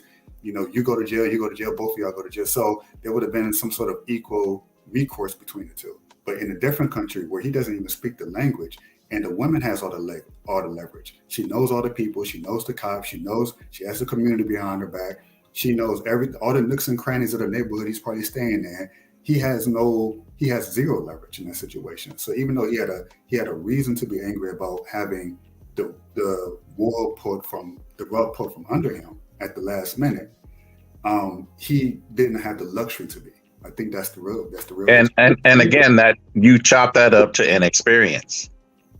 You're an inexperienced traveler. You haven't really dealt with the women in other countries. You don't really know the rules of the game. You didn't do your research, talk to any other brothers that possibly did do pay for play and know that they possibly might run it up. And if they do run it up, just shut up and give them a little bit of extra and get them on out the door. He didn't know any of that. He just went ahead and went against what anybody should have told him that was around him that had experience in traveling in Colombia and dealing with pay for play.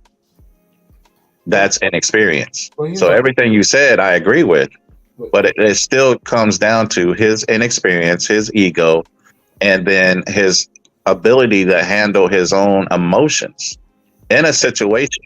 As men, we should be thinking analytically, just like we're sitting here analyzing everything right now, what he should have done.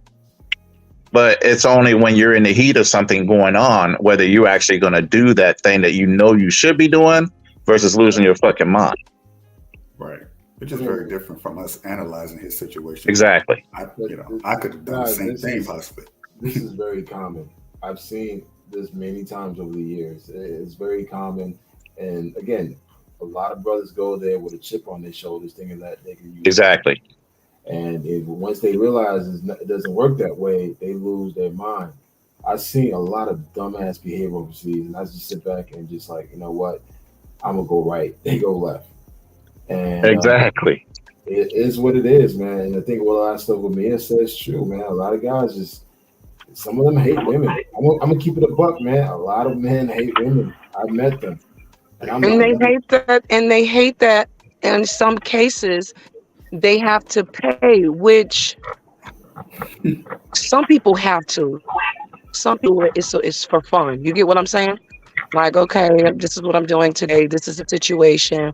But some men, that's the only way that they can get what they want is they have to pay. And they're disgruntled about that too. I understand that. I actually understand that, especially if it's not the type of woman that you typically want, that you feel like it's not me she wants, but it's this piece of paper that has value. Basically, the implication is that this money, this paper, is worth more to her than I am to her. So she wants that more than me. So yeah. See, he's already got that confused because if you're paying for play, there's no emotion in it. So you shouldn't be emotional about her getting money because you're getting the reward from you paying her money. So he don't even have that right. Why are you getting emotional about, a business arrangement?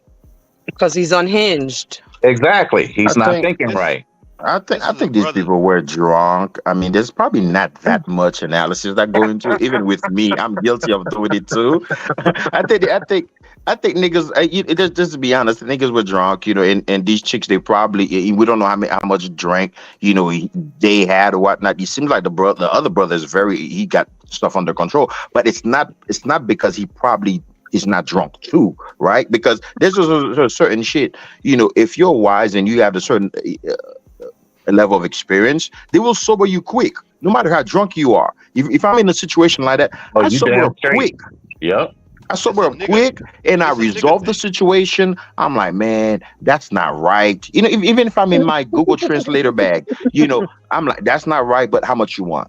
I'm gonna smoothly get that trouble. All right, no problem. You may get you a cab too. I'm gonna get you a cab. I'm gonna get you out of here because I already noticed you are on some fuck shit. There's no telling where this shit may go. Hold on, man. This is a nigga thing, man. This is just the elephant in the room. This is a nigga thing. Because the other groups don't do that shit. I didn't talk to Asian dudes. I didn't talk to white dudes. I didn't talk to other guys. They just pay. You know what I'm saying?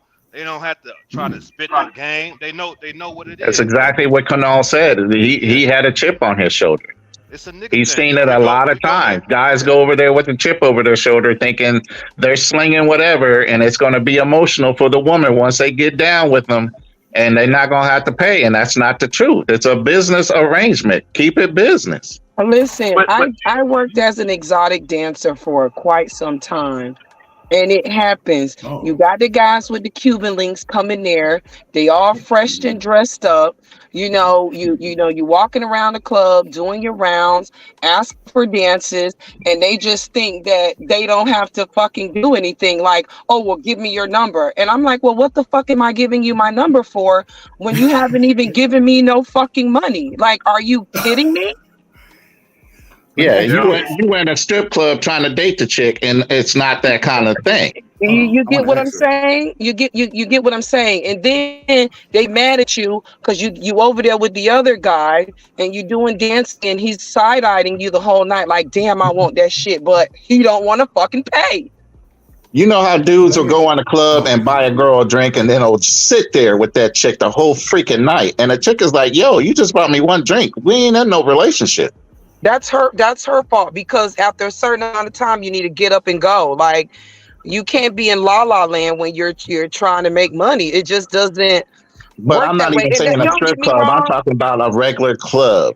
Dudes And will buy drinks and just hang out with the chick. Like, if you're not Yeah. talking, she ain't doing nothing, then move around. I want to ask the lady, because I mean, she's saying that she used to dance for a living. So you obviously have a lot of experience in how men think, and they're coming into the club in the process. So I'm sure you've seen women in the club who they're there for the money, but yet there's certain guys that they don't ask money for. And in fact, they're looking to get with that man, and money is not even a part of the picture. So what's the distinction between those men who come in the club, who initially might think, oh, this is probably just another guy who's going to pay for a dance, and the guys who, okay, this is just another guy who's going to pay for a dance? So what's the distinction? Because I can tell in my experience.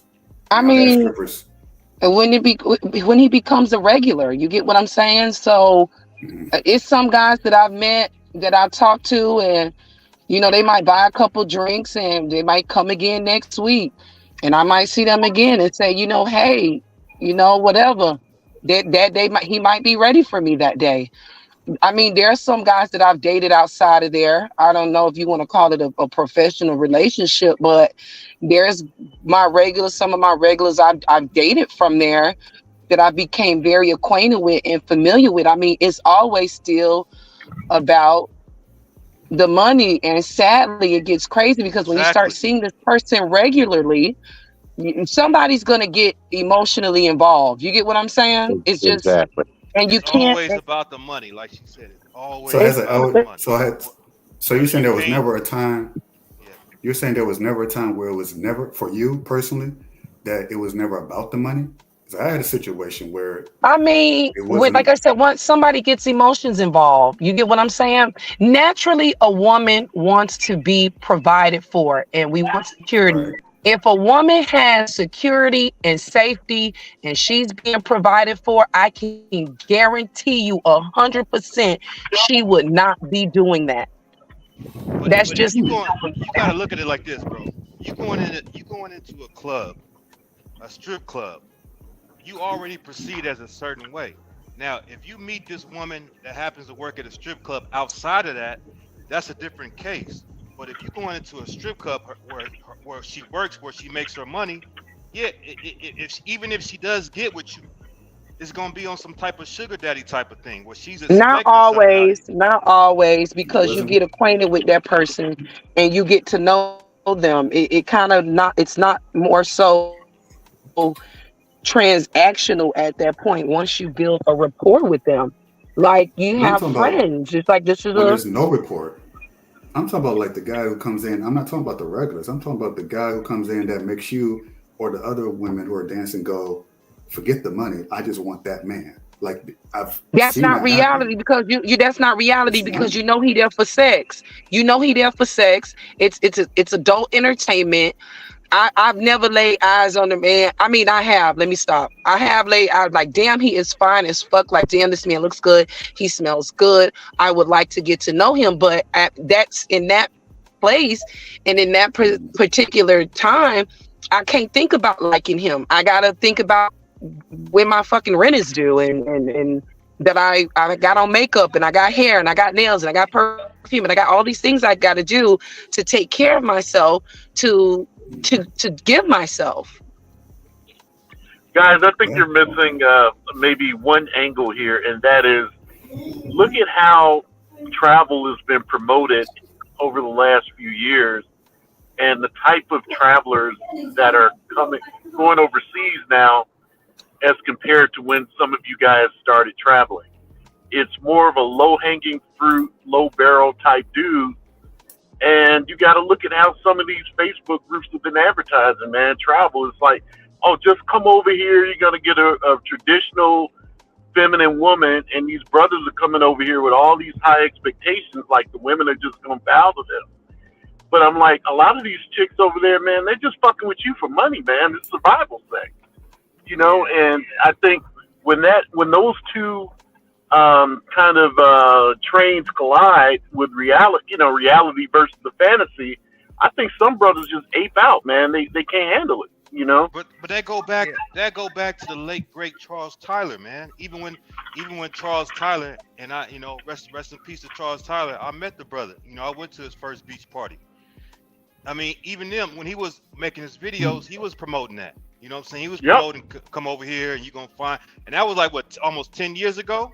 Like 10 years ago. So it's been going. Even when you watch the first frustrated documentary, that's kind of what they're promoting. So it goes back all the way. Even and I don't even know if the stats bear it out. You know what I'm saying? I don't know what the actual marriage rates are for brothers traveling overseas, but it seems like as of late, it's a lot of bogus relationships, man. These chicks are either looking for a Western Union poppy, or they're, you know, like these secret prostitutes and shit. Dudes find out later. It's a lot of scamming. And I don't even think they like most brothers, to be honest with you. But the whole thing is, y'all walked right into it. Yeah, but why do we? Because now they're experiencing why American men are coming over to their country. They know how to play y'all. They know what to do. They know what to say in order to get money out of you. And they got their phones right there, still hitting up the Western Union poppies for more money. Dude, y'all play into their hands. Alex, it's so bad now. You got Filipino women online talking about, we treat our black men so well. And it's all bullshit and finesse, man. Like, you got to be pretty dumb not to see through, you know, they're trying to get subs and views. But it's like they know exactly what to say to our dumb asses because we playbook's been written. our freaking move, you know? Right. Playbook's been written. So now y'all they running the playbook on y'all. Absolutely. Our own plays running it back on us. Yeah, it's because dudes, what's up, pal? It's because dudes are simple. Like, yo, everybody's trying to get attention. Everybody's trying to be that next dude that try to like blow up a little video by talking shit and having some like YouTube career so they could quit their dead end job and become a full-time YouTuber or some other dumb shit, whatever type of dream they have.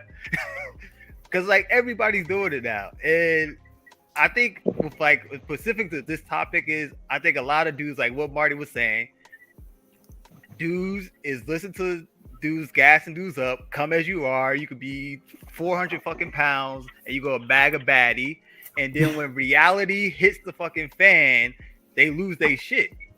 Because nobody acts like that unless they're hurt. I'm like, there's nobody that's gonna be screaming. Go ahead. They've idealized the fantasy. They idealed the fantasy. They made up in their mind what it was going to be, how the experience is going to be, and it just doesn't go that way.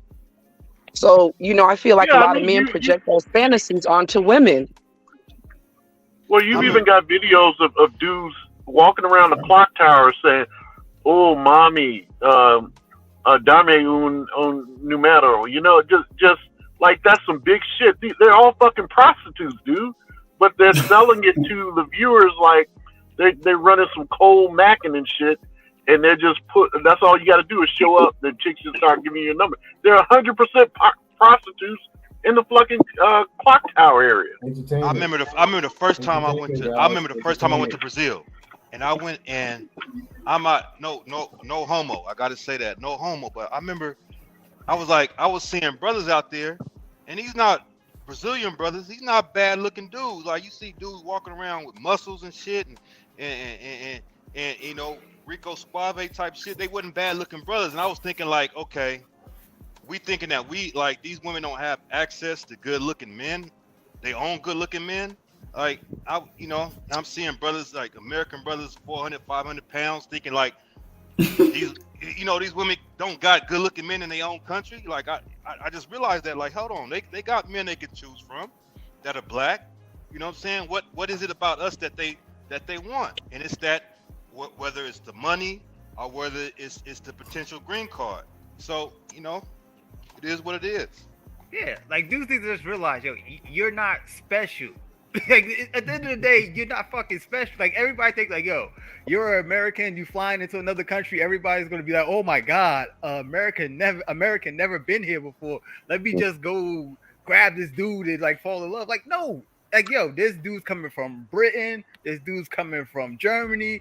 Everybody got money. There's like America is part of the G7. There's like 7 of the richest nations in the world. There's other people that got money. So you can't be having this false ideology that just because you're going somewhere and you got a little bit of money in your pocket, that the world's gonna be your oyster. Like I don't understand how people. I don't even know how people could be so simple to like go on YouTube and listen to these clowns say this junk and then like, wow, I didn't know that. It's like everybody just fucking got internet yesterday in fucking DR or some shit like that. Like Instagram doesn't exist. TikTok doesn't exist. They listen to the fucking songs. Like, yo, you go to fucking Tanzania, chicks is rapping Cardi B songs and Meg Thee Stallion songs, and you're like, oh, they're not gonna break me down over here. They're traditional women. They're submissive and feminine. Like, what the fuck are you talking about, bro? Like, this shit is stupid. You gotta love those feet rubbing videos that these brothers love to put up. You rub my feet. Hey, you know what? Yeah. Hey, I have a question for you. Man, what are your thoughts of men traveling overseas to date women due to the so-called issue they experience in the States? I mean, it's just what is the intent? Is it just for sex? Is it leisure? Like, I don't know how men connect sometimes. I just don't. I don't.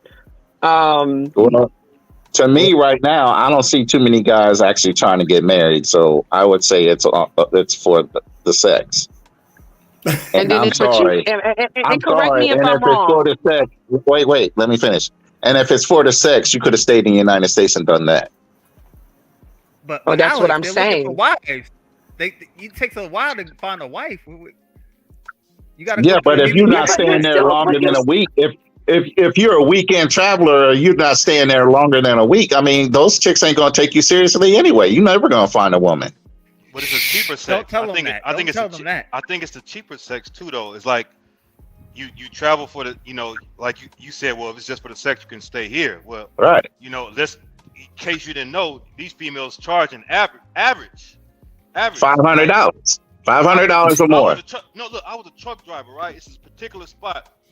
I don't indulge in that shit, but this average looking busted Betty White chick with a effed up body come up to me talking about, yeah, I charge $100 an hour, and I'm looking at her like, what, 100? Who gonna pay that shit? But so you know what I'm saying? Like, but you can go over But there. see, that's the bottom of the barrel. If you want a decent chick, she's gonna cost you $500 or more. No, not over there. Not in So what's wrong with No, I'm talking about in $500 America. though? Listen. I'm talking about in America. In America, that's what you're gonna pay. So wait. Let me break it down for you. Let's go economics. So if you got to catch a flight to a whole nother country, you're already spending about $500, even if you go in the Dominican Republic. Then you got to get a hotel. Then you got to get all set up. Then you got to pay the chick. Why are you getting on a fucking plane? Just pay the chick here in the United States and be done with it. The value. But you're not getting content out of that, Alex. The value, Okay. though, Alex. Come on, Bobby. Alex. Because they're submissive prostitutes overseas. They're submissive and feminine and friendly. Because they're not going but they're not going over there for marriage. They're going over for a submissive prostitute. Yeah, So that's basically what it is. I think you guys are So, conflating are you- stuff, but I'll explain it a little bit later to y'all. Are you guys saying that there's no feminine women in okay, well, let's not go there. No, there's feminine women in America. Yeah, there's feminine women everywhere. Yeah. To answer to Alex, what you said We're not the haters. to answer Yeah, Alex, so- what you said about paying like 500 for a plane. So it's the volume. So let's say, okay, yeah, you're not just going there for that. Like you're going there to go for the beach, go to the beach, eat some food. But that's a bonus. So Exactly. if I pay $500 for a flight and like $200 for my Airbnb, but I get a multiple of bad women for like, let's say $50. It's the volume. You know what I'm saying? So you get. But why do you need the volume, baby? Why do you need the volume? How much pussy do you need, honey? How much pussy do you need? We like variety. We like variety. You know what I'm saying? So, that's what it is. Yeah, like variety.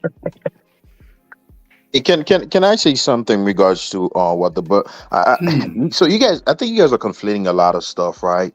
I think some guys, they know what they're traveling for, and there's always that question of, are these guys getting married, yada yada blah blah blah. So okay, I partake in a lot of conversations that talk about relationship. The exact same people, the exact same complaints that some of the guys that travel overseas to date women, these are the exact same things that sometimes I see in conversations that people that date within the United States, they're going through. Like I talk to women in the United States still. I get numbers, whether it's online or in person, I can do it. I'm not one of these guys or incel or whatever. But here's one of the things. And if you guys remember the kid, Austin Holloman, he talked about this repetitiously. Flaking. See, sometimes I hear people talk about the dynamic of dating, and I'm like, the pulse that I actually have, the active pulse that I have on the situation, it doesn't seem like they have the same pulse as me. Because here in the environment, I notice there seems to be such a high disinterest. And now maybe it's just me, the women I'm meeting, they're not feeling me or whatever. But flaking is a big thing. You will set up plans with a woman to get up with her, to do things with her, and you'll just not hear from her anymore. There's a lot of that's going on. When the brothers talk about like, why do you want to go over there? Why not stay over here? It's not the exact same thing as the brother said. It's the full package experience that you get to have, right? And guys, some guys have different levels of there's different levels of experience. Everybody that travel that date women overseas don't have the same experience. Some guys, they don't speak a lick of Spanish. They're just going over there for play, just strictly for pay for play, right? Some guys they can actually, have actual authentic, interaction with women and get stuff without any pay for play. And they still do a little bit of play for play on the side. So people travel for a wide variety of experience. And I think just putting the number on it, 200 minus this, the 100 minus that, and then you got that, you could have stayed in the States. I don't think it equals to the same math. It's not just about the money, is it?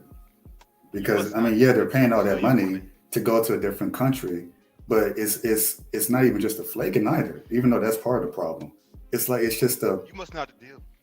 He must not I'm deal sorry? with Brazilian people. I said he must. Can I not ask deal a with Brazilian people? They are very, very flaky, men and women.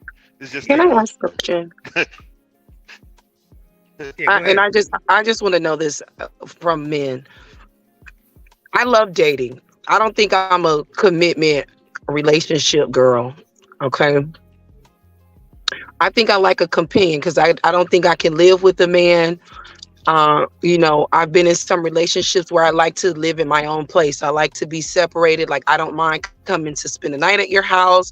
I'll be there 2-3 days, whatever, 5 days a week, but I got to go home at some point to be in my own space to, recharge myself. That's just where I'm at in my life right now.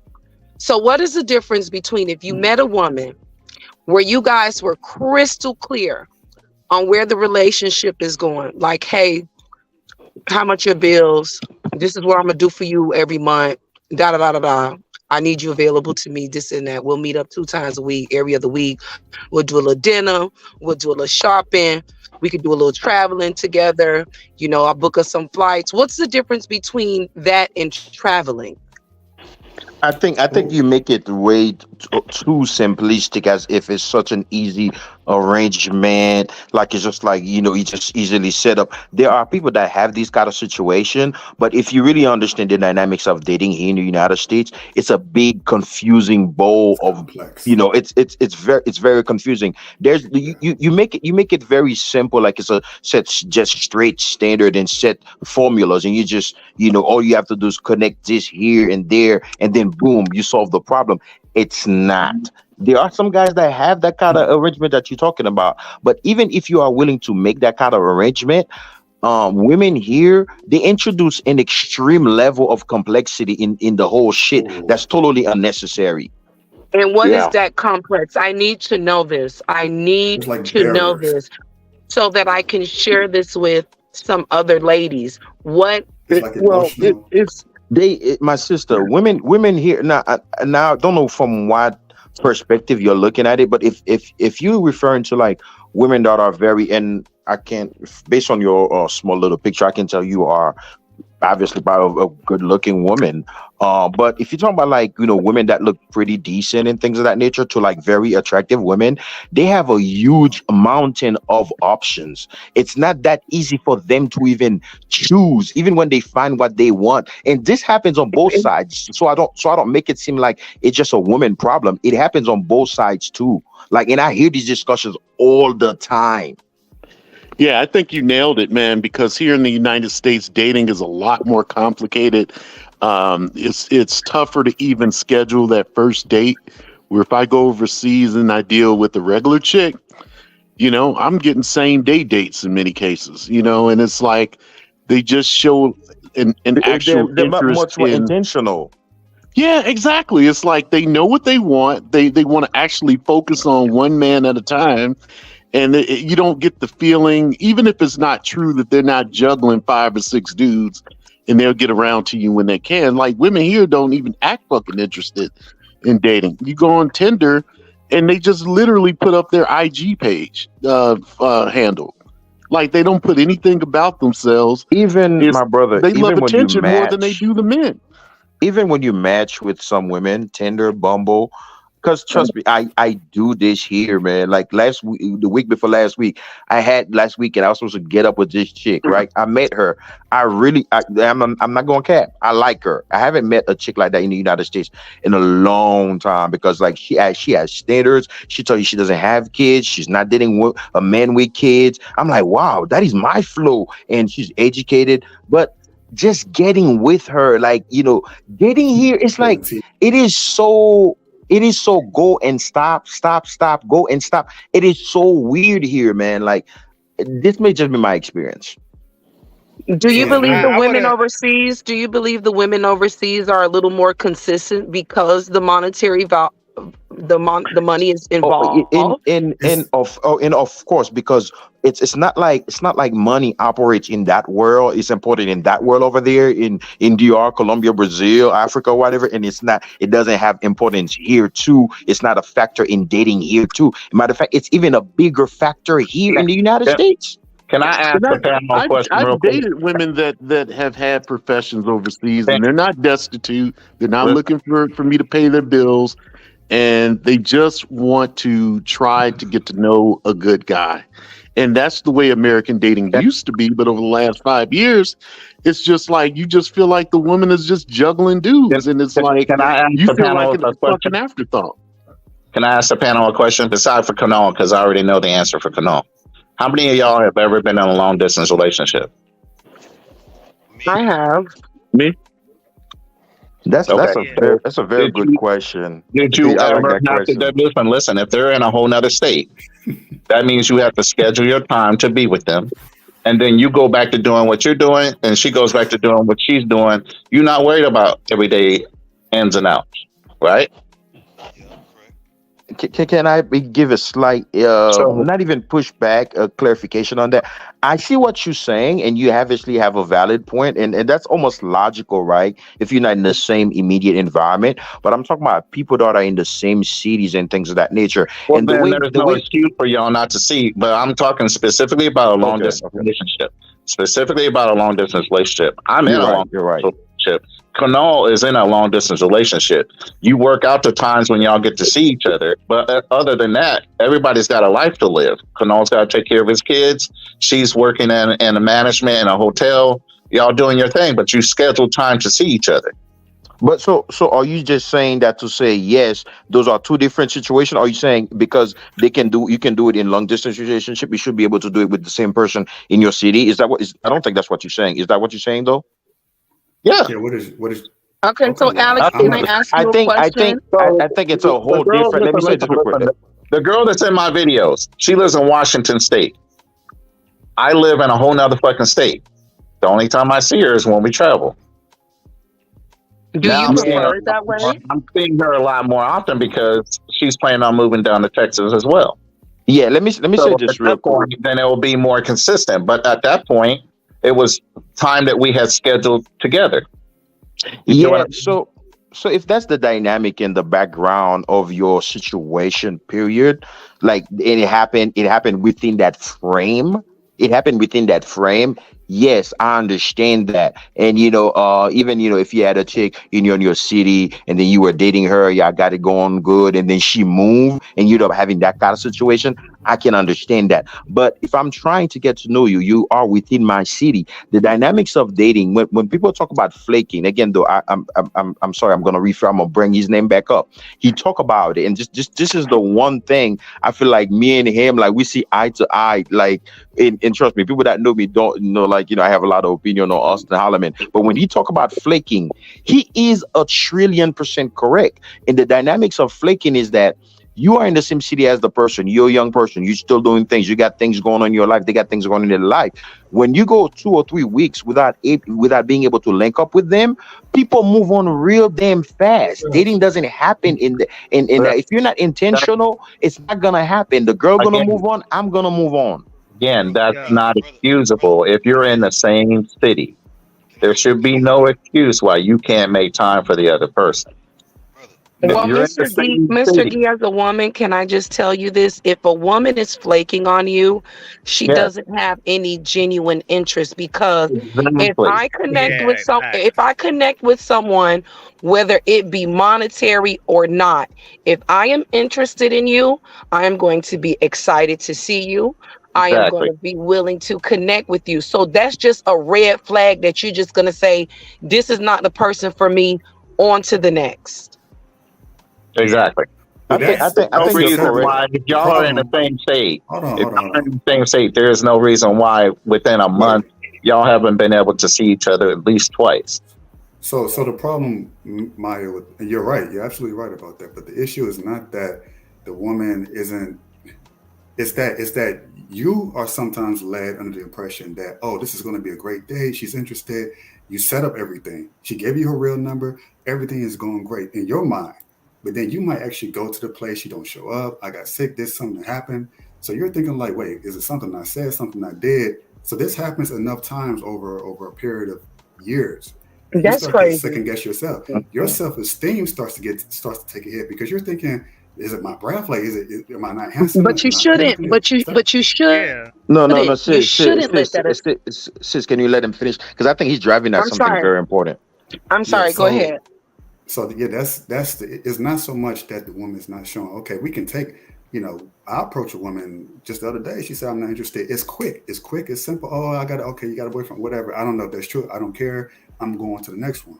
But you have situations where the woman will feign interest, or you're assuming that the interest is mutual. You go through the whole 9 yards. You can spend days time talking to her on the phone, and then the actual time to get to then she just disappears. As opposed to just simply telling you either very quickly after you get the number, hey, I'm not interested. It's sometimes it's just like a game. It's a weird game where it's not just hey, I'm not interested. I just want to back off. It's you thinking that she's interested, and there's no reason for you not to think that she's not. And then you go through the whole process. You set it up. Well, this is a human issue, and it's like, what's going on? It may not even be a game. Is the argument that this doesn't happen overseas? Is that the argument? Yeah, my argument. My claim is that it's exponentially Bullshit. small. People are a lot more in. Bullshit. Hey, People are a lot. No. Listen. Hold on. See, I'm not one of these guys. I'm not one of these guys saying, "Oh, the women overseas, they're like Virgin Marys, and you just go over there and go get a wife. They don't have kids." There's a bunch of single mothers overseas. So I don't have these kind of narratives. But the level at which it happened in the United States is not the same at all. That's bullshit, bro. I lived in Brazil for 3 months. Bobby I lived traveled in Brazil around, for 3 Johnson months, traveled bro. around, Alex traveled around. Dude, women overseas are more flakier.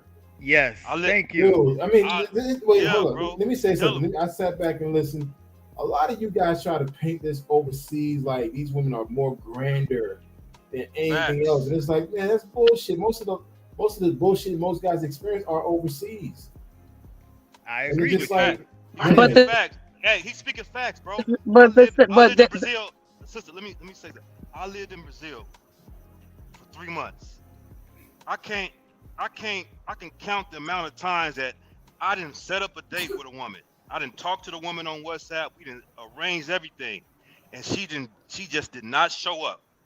And when I called her, or when she did finally decide to show up, she act like nothing happened.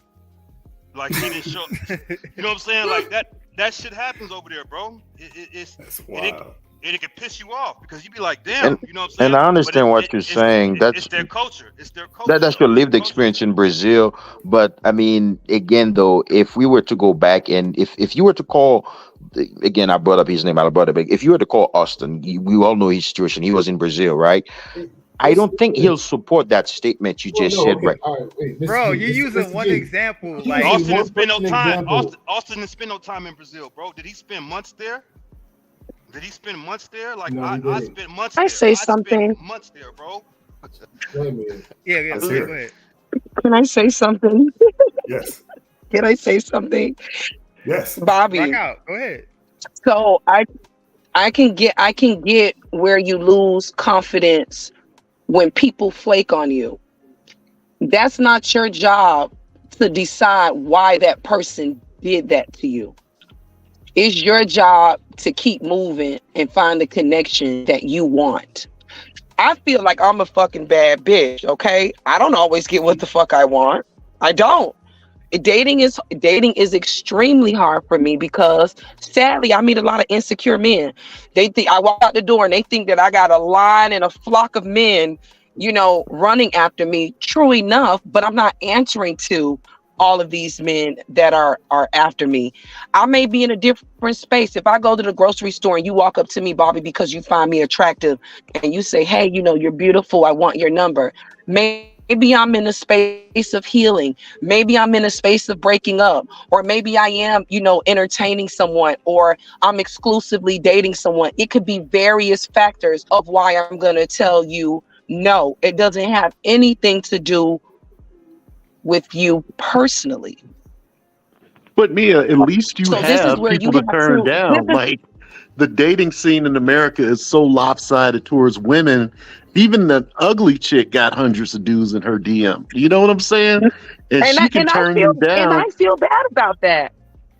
I mean, the standards are unreal in America. And rather than deal with that, brothers are like, you know what? There's a better quality of woman. I'm gonna check it out. I'm gonna check out another country. Some of them are gonna be fake. Some of them are gonna be real. But at least I have options and have somewhat of a dating experience. Chicks. The options are not regular chicks. Let's just keep it 100. Most of the guys going overseas are messing with the pros. They're pros. They're not real women. They're pros. Honest, man. And so when they say they got options, you got options.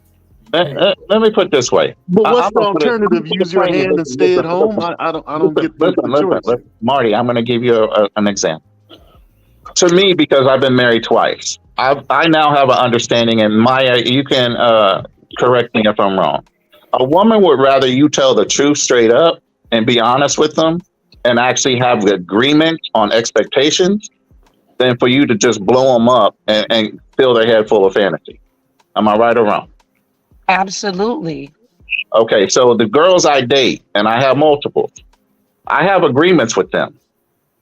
If you busy, then I'm going to call this other chick. If she's not busy, then I'm going to take her. I give the one chick first priority. If she turns me down or she's too busy, she already knows I'm gonna ask somebody else. That's an agreement. And that's fine. And as long as you, Thank you. So as that's long how as you you, in America now. You got to be fucking honest, straight up, and blunt with it, or you're not gonna get nowhere. but people don't want to be honest because they're selfish and they want it their way. I can meet a man today and he'll promise me the fucking world, and I'm here chasing a fucking pot of gold at the end of the rainbow that doesn't fucking exist. And I'm just like, okay, well, what's going on with you, or This is with what I've you, or a man of my age. This is what I've learned, and I have plenty of women in America that I can take abroad anytime I want. And if one is not available, I can take another. I take sand to the beach. Kanon knows that about me. Okay. So I don't go to other countries to go and date the women. I go to other countries to enjoy it and watch the enjoyment of the woman that I'm with. But you have to admit, though, Alex, that the avenues of dating have changed since you've come along in the world. Yes. I mean, when you used to go out in a club back in the day, and I can say this for myself, you can go to a club and get like 5 numbers. Nowadays, you go to a club, the chick you want to talk to will be interested in you, but her fat, ignorant friends will pull her away, and that is the mode of operandi. Then you have Tinder, where if you're not a top 2% dude standing in front of a Lear jet, you ain't gonna get fucking matches. Marty. Now conversely, you go to another country, you'll get 30 matches. So what should I do? Yeah, what should an average brother do? Matches for? I got what is it? Hold on. Kanobe may not remember me. I remember you, man. Okay, I'm going through hell right now, married to a foreign chick that I brought here, that we have children by. Oh, you the guy that brought the chick from Brazil. Okay. I mean, okay though. Let him speak. So the thing is that you thinking that the grass is always gonna be greener on the other side over there. Exactly. Man, you got something. You got a lesson to learn, man. And Right. I'm going through it right now. Yeah, You know can what I I'm say saying? this? Let me say this real quick though. So earlier, the brother asked a question: who has dated long distance? Yada yada, blah blah blah. So I have an OG in my life, and I'm very grateful for this brother. Right? United States Marine, retired officer. He's lived in DR like 13 years, and I get good counsel from him. And from the things he's told me, he's like, bro, you do not move a chick to the United States. Don't ever think about that until hold on a second. Hold on a second. Until you've lived with her in her country. Until you've lived with her in her. Wait. Okay, go ahead. Hold on, guys. Hold on. I want to keep the conversation. They will put on a show. I want to keep the conversation back on the topic, man. Okay. I understand.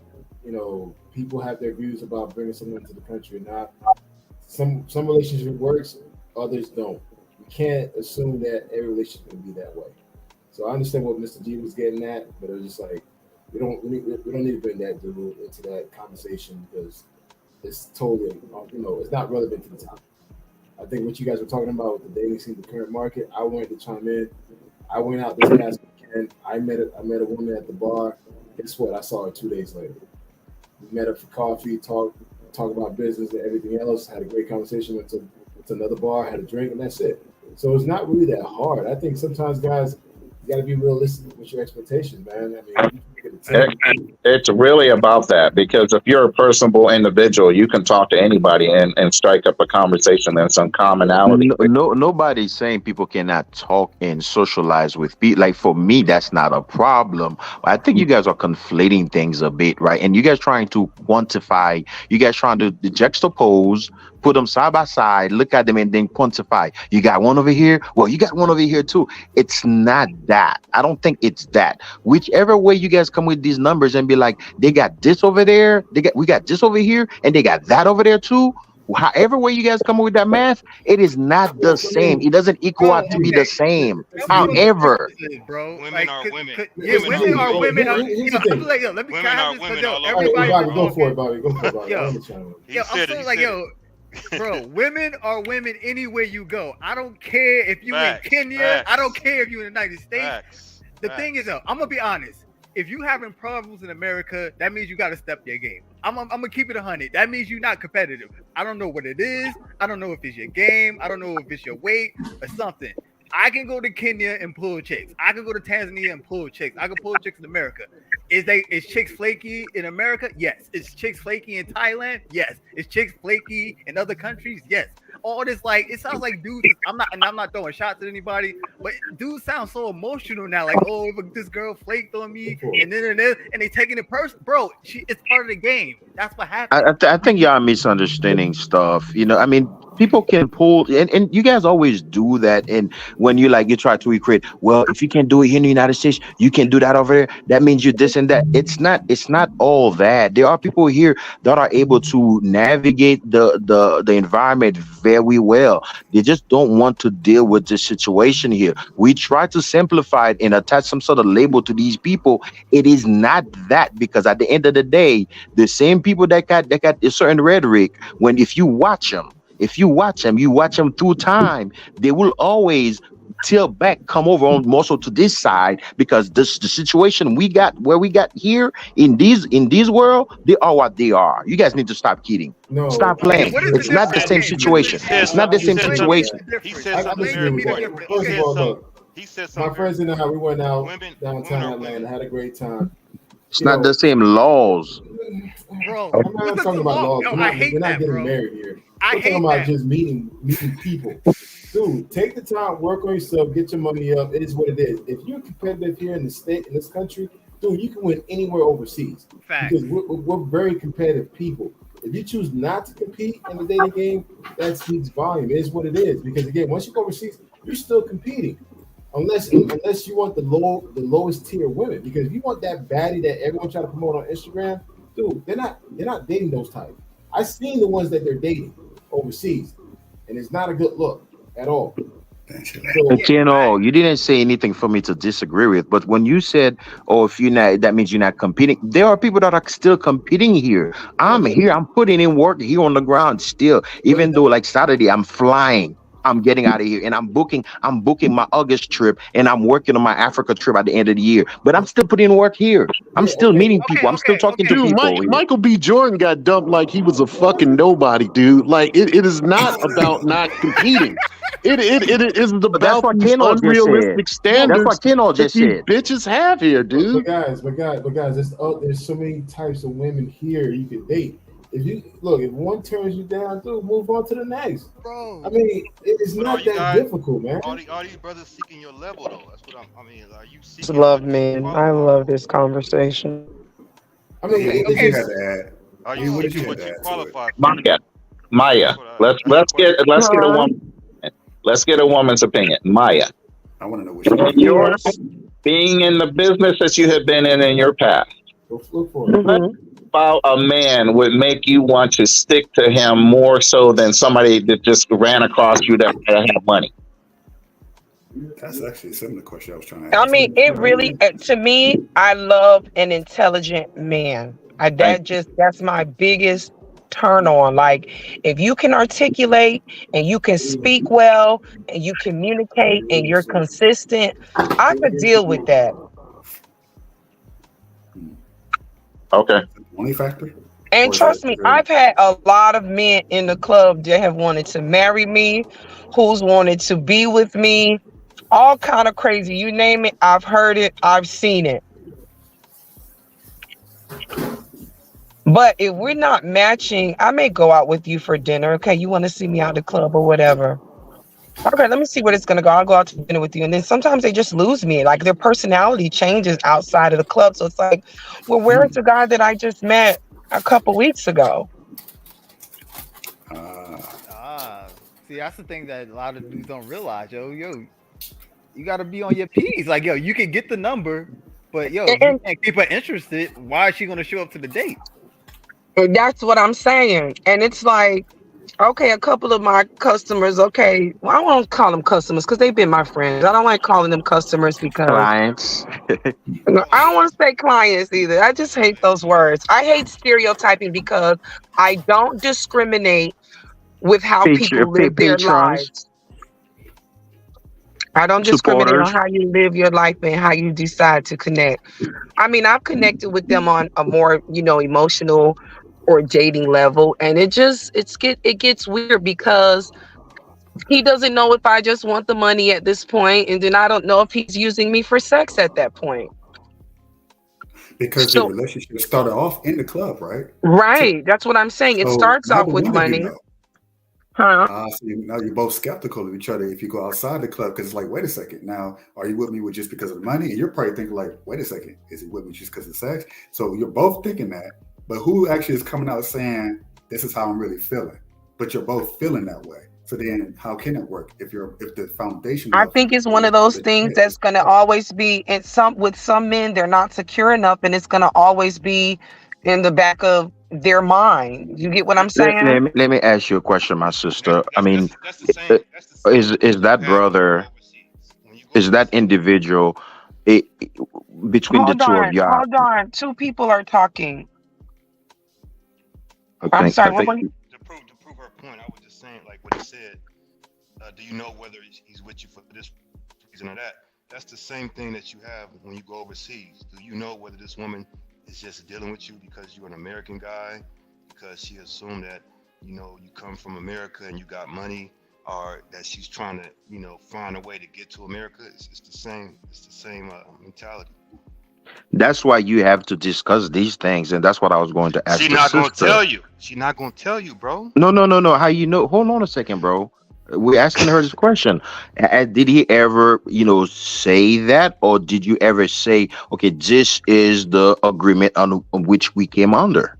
No, he blocked me. And then I'm like, well, why you got missing on me? He was like, because I'm getting in my feelings. Like, I shouldn't be doing this. Like, this is just work for you. And I'm just a client to you. And you're in survival mode. And you probably got other men. And it's like, okay, well, I've been seeing you like consistently every Tuesday, every Thursday. We're going out to eat. Like, it's becoming a little more casual than transactional. Yeah, so if some of us who are in the community, we've heard these stories about men that travel all the time, whether it's DR or Medellin. You hear these stories all the time, the pregnancy stories and stuff like that, where she got 2 kids. I met her in the streets, doing what she was doing, and then I'm feelings, I want to marry her. We hear these stories all the time. So these are nothing strange that don't happen over there overseas, and it's happening with you here. So if we look at that situation in itself, that's just, some of the things that happen here in the United States happen there, over there too. Some guys get caught up in their feelings and they cannot differentiate it, or they don't bring it up. What I advise guys to do, get straight to the point. Money is important, man. Don't think, because you're the most handsome American 6'2", 6'5" guy, this is the reason they're dealing with you. Bring that up. Have that discussion. What do you expect from me? But a lot of people don't do that, Mr. G. But what incentive does she have to tell you that? But what if she has a goal in her mind, and she wants to accomplish that goal by all means necessary? Even if you have a straight up conversation with her, what incentive does she have to tell you that if she knows that it's going to affect her goal that she has in mind? And I agree with you, and this is why you observe, and the thing is, and this is what I was saying earlier before we, brother tried to kill the conversation, but I wasn't trying to say anything bad. You probably want to move where she's at and live there at least 5 years, to observe her and really get to see her. It's time is only the determinant. It's the exact same thing that happened in relations here in the United States. So it's not just like an over there thing, in DR, Colombia, or Brazil. It's everywhere. It's one of those really tricky things. It really, really is, and it really gets complicated when you meet on those bases, because I had no idea he was feeling that way for me. I started feeling that way because I'm seeing him on a regular basis. My body's getting used to him. I'm enjoying his company, all of those things. Okay, yes, money is involved. Now, if you don't want to pay me for sex anymore, that's fine. what's next after that? Where's the progression after that? That's what's in my mind. So what's next? So what, you just don't I want don't to even think he pay? knows. You want to No, have a maybe he want a relation. It I sounds can't your relate to this. situation. He's scared to get into a relationship, and this is why I brought this earlier. You guys probably thought that was so strange when I said the brothers that went over there to Cartagena. You never know how he felt, even if he, did pay her at first and she raised up the price, or whichever way it might have gone. But it's just that the whole mood, he's feeling like, she's treating him real nice and being, all smiley and yada yada. He's thinking like, man, I'm really got something going on over here. Very this is vibe, the authentic. reality. This is the reality of women selling sex, and this is just, it's straight up. It's nothing behind it except surviving. If any woman had a choice to not sell sex, she would not. A woman sells sex because she needs the money. If I have a man who is providing for me, I am not selling sex. Point blank, period. But there are some women, though, disagree. in our In the States, community, in the travel community, we've heard a lot of this, my sister. I don't know if you are aware of that. This is why my brother, my OG, he referred to this as chicken killer. And I had to ask him, what do you mean chicken killer? He's what he means by chicken killer. A chicken killer is a dog, that eat one of the chicken and stuff like that. He done taste the chicken and how the chicken tastes, He's never going to go back. And no matter what you do, if that woman, if she's in that lifestyle, even if you're paying all of her bills, it may just be that she like hustling and she like being out there. She gonna continue being that. And That's some guys true. get caught up in their feelings. That's true. That is extremely true. But when I'm talking to you on a psychological level of a woman, any woman who love doing that shit and just don't want to stop hustling, she has some other issues going on.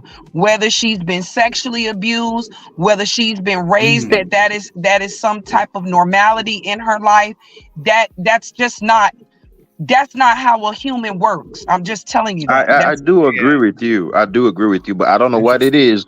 But some guys know that. Some girls that are in the street, even if you're paying all of their bills, there are guys that are paying all these women bills. She might And be an info. even then She they're might be doing an that. info. She And they might be got a an guy, info. and listen, and they may not be in the street like that, but they got a guy that they've dealt with in the past. But now, even though they're with a new man that's taking care of all their bills, they got a new guy, an old guy they've messed with in the past. They're still hitting that guy when you coming in town, yada yada. Some girls be like that. They're chicken killers. When they taste blood, they're never gonna stop. This is true, but that's like an addiction. That goes with alcohol. That goes with drugs. That goes with gambling. And listen, it becomes an addiction. You think I got a fucking addiction when I'm fucking sitting at home and I know I could go in this club right now and hit and just be like, oh, that was easy money, I'm out. That's not the case here in the States, though. What you said is different over there. In the States, the women here have a safety net. Whether they choose to take it or not, Facts. they do. Yep. And that's the government. That's the government. Well, but a safety net in what sense? Over there, the government. In what like sense? I said, Are you serious? the government. No, I'm asking. Let me say. I don't know because I don't live there. If a woman wants here in the United States, if they want to, they can get on they can get food stamps, they can get EBT money, they can get all these socials, they can get WIC, all that stuff. Over there, it's none of that. There's no government assistance. So these women over there are in survival. They doing it because they have to. Women here in the States, they do it because they do it because they want to. They want more. They want more. And not only the safety net, but also the pushes for equal pay. I mean, women have great careers here. In many cases, they're starting to make more money than men. I mean, it's a completely different life for women here in America. And this is why I brought up the laws. Right. You cannot compare the two. The circumstances are completely different. Women here have way more options. Now they're pushing guys for polyamorous relationships because they got all the fucking leverage. I agree with polyamorous lifestyle. However, yeah, I bet you do. Why would you say that, Marty? let's not ridiculous the well. Because Hold on a second. Let's yeah, not ridiculous the sister too quick though. I think she may have a point, and I think this is a Come topic on, Marty. Come in on, the talk to travel me. community.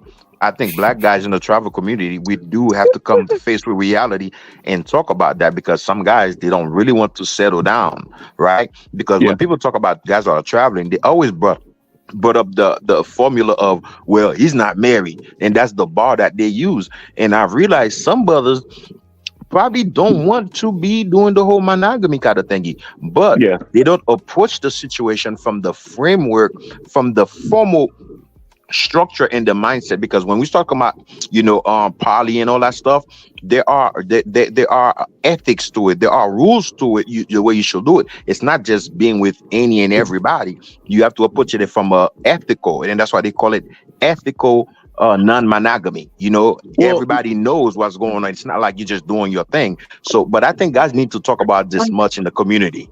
Yeah, I've seen that scenario in which brothers they will get that feminine submissive wife, and they still be wanting to fuck around. I'm like, dude, I thought that was so important to you, having the traditional relationship, but you're in the groups posting bitches, pictures of all kind of other. What is it, brother? And so Because I I don't think agree with that either. they're thrill seeking. I believe that they're thrill seeking and they're selfish because they want the wife at home where he wants her and no one else has access to her, but he's out being accessible. And that all comes with being honest about yourself as an individual and what you want. So you done whole fake this lady in her life that she's in a monogamous relationship and she's not, because you want two pussies or you want three pussies for whatever your needs and desires. Be upfront, say exactly what it is. Let the person decide, can I handle this? I'd rather you tell me the truth and I know where you are instead of you disappearing. I'm calling your phone, I don't know where you at, you cheating on me. I want to know who the fuck you fucking, man. Tell me. And here's the thing too, because people mentioned marriage earlier. We have to come to that realization, right? When we look at the numbers, everything, whether it's from an economic perspective, socially, what's happening, marriage, the traditional, the fully traditional ways of living life and doing things. I mean, obviously there are people that have a position on a whole lot of things, but when it comes to marriage, people are not getting married like that because some women may not want to get married like that. And some guys, they use that to shame people and things of that nature. Some people may not want to get married. Some guys may not want to get married because it's just a thing that people see different. Being locked up and married to one person, doing the monogamy thingy. Some people now, they're doing the poly thing. Some guys, they want to do polygyny. They want to have multiple women. And I think it's probably a good thing that guys probably should look at and approach it and do it like honestly, and all the women know, and just do your thing. But I don't think like brothers will get on to that point yet though, because brothers just want to do their things wildly. So Marty, back to this comment you made.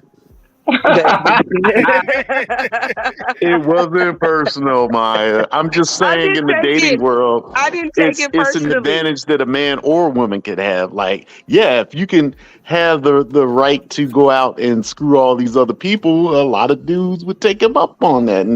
And now with equality, a lot of women are starting to think that way. That's all I meant. It wasn't. Oh, I didn't take it personally. I just wanted to hear your remarks on that. That was my thoughts. I mean, I would like a polyamorous relationship. I mean, if she got kids, I got kids, he's able to afford both of us. I mean, sadly, we live in a society where women do have to work. She's working, I'm working, we're bringing money into our family. She got to work, I got to pick up the kids from soccer, I got to take this one to cheerleading, and we reverse our roles and we know where our man is at. I think that is amazing. Yeah, you see what she just described. Like, yo, if you can provide, if you that dude and you can do your thing, she's open for it. Here's a pretty lady right here saying that, so it can't be that complicated. I'm pretty sure she's not the only All you have to do is get an understanding between you and her and be honest. And you'll be surprised what women will tolerate and what women will want to do with you if you communicate your understanding of what the relationship's gonna be up front, not later. Well, we got to open up But polygamy also, then Alex, it legally. takes a Say that. We got to Well, open the laws up that, for polygamy that's true too. legally and stop playing these games. Like if the man has the ability to take Same. care of multiple women, let him do it. You know. Listen. I don't go to clubs, but I date a woman that if we go to a club, we're hunting for a third person. Right. Okay. So who says that y'all can't be married and you just interject somebody into it? Yeah, Right. there's options. Yeah, there's all that too. I mean, they call it love style. So that could be your love style. That could be your lifestyle. How you approach it with your, and if you have a specific unique person, and y'all just y'all party whenever y'all do what y'all do. Like I that guess though. it's not more thrill like that, huh? But that's the thing. I don't have a jealous personality where it's gonna hurt my manhood. You get what I'm saying? The question is, can men handle a poly? Exactly.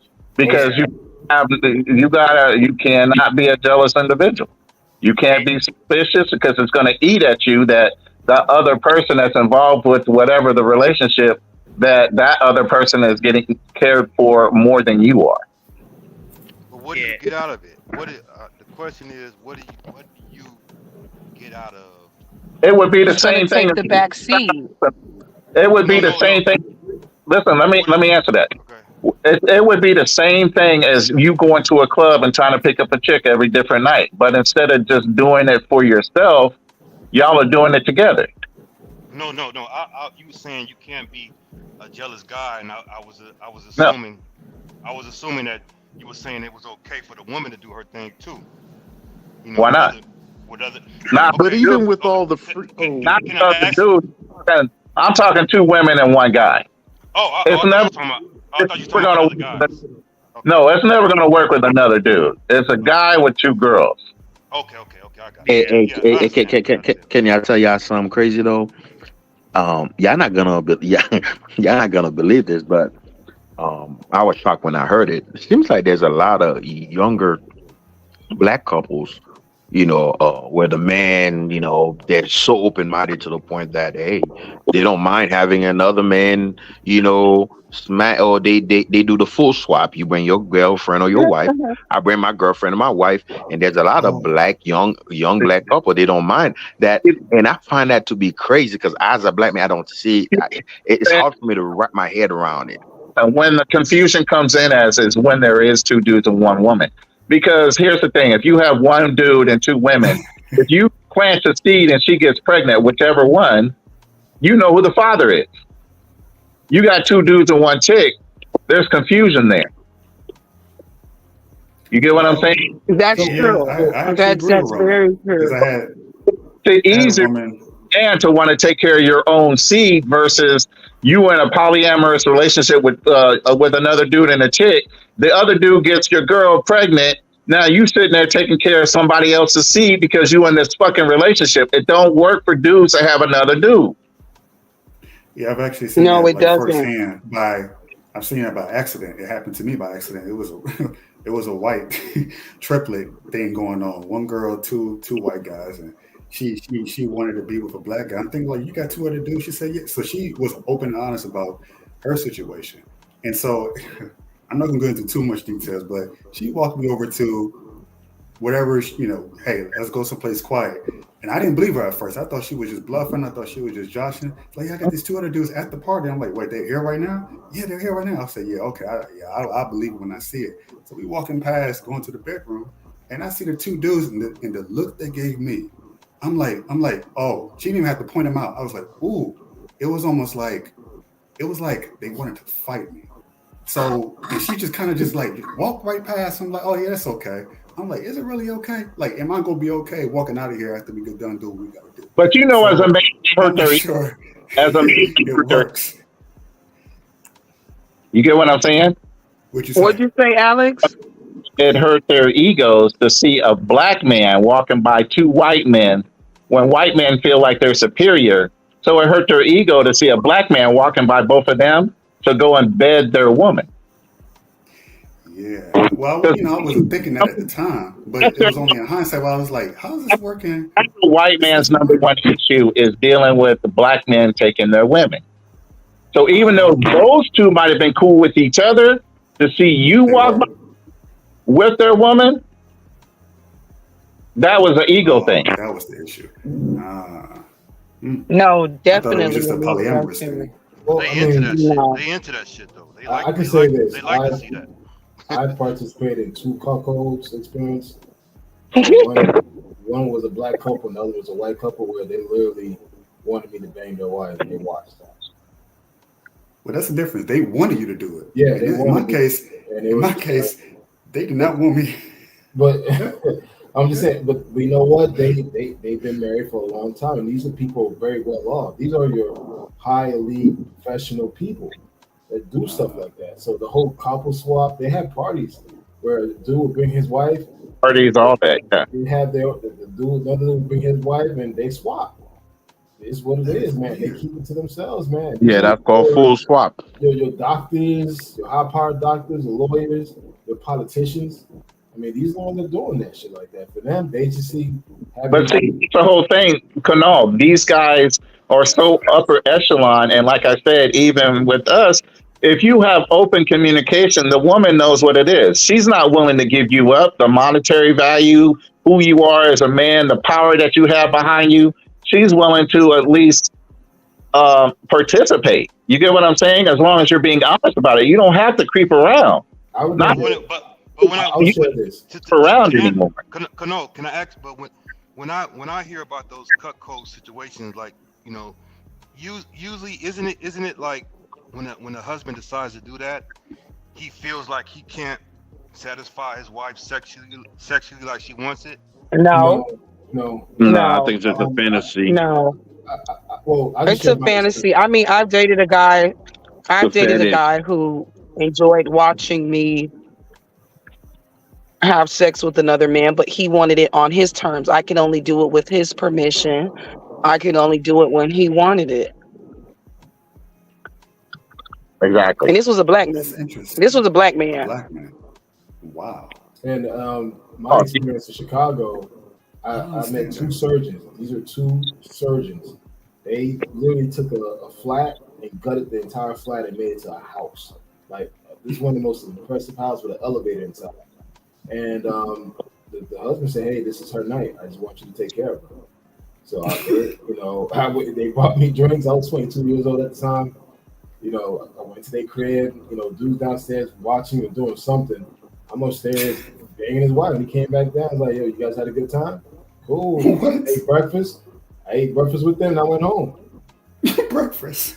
Hey, it was weird. And I was like, yeah, it's like they're swingers. Yeah, it's very even aware of that is very open and honest about what they do and do not like, what a woman will and will not tolerate, basically because of the power that man might have. Yeah. And they're not willing to give that up. And they've been open. Like I said, I date a chick that wants to date another chick. Are you kidding me? It's possible. It's not an issue. Yeah. As long as you're honest and you guys have an understanding. This is like an underworld type of thing that I'm just kind of like. No, it's not underworld at all. Shit, come to Miami. It's Miami. It's really not. There's a lot of mansion parties. What you think was going on in these mansion parties? No.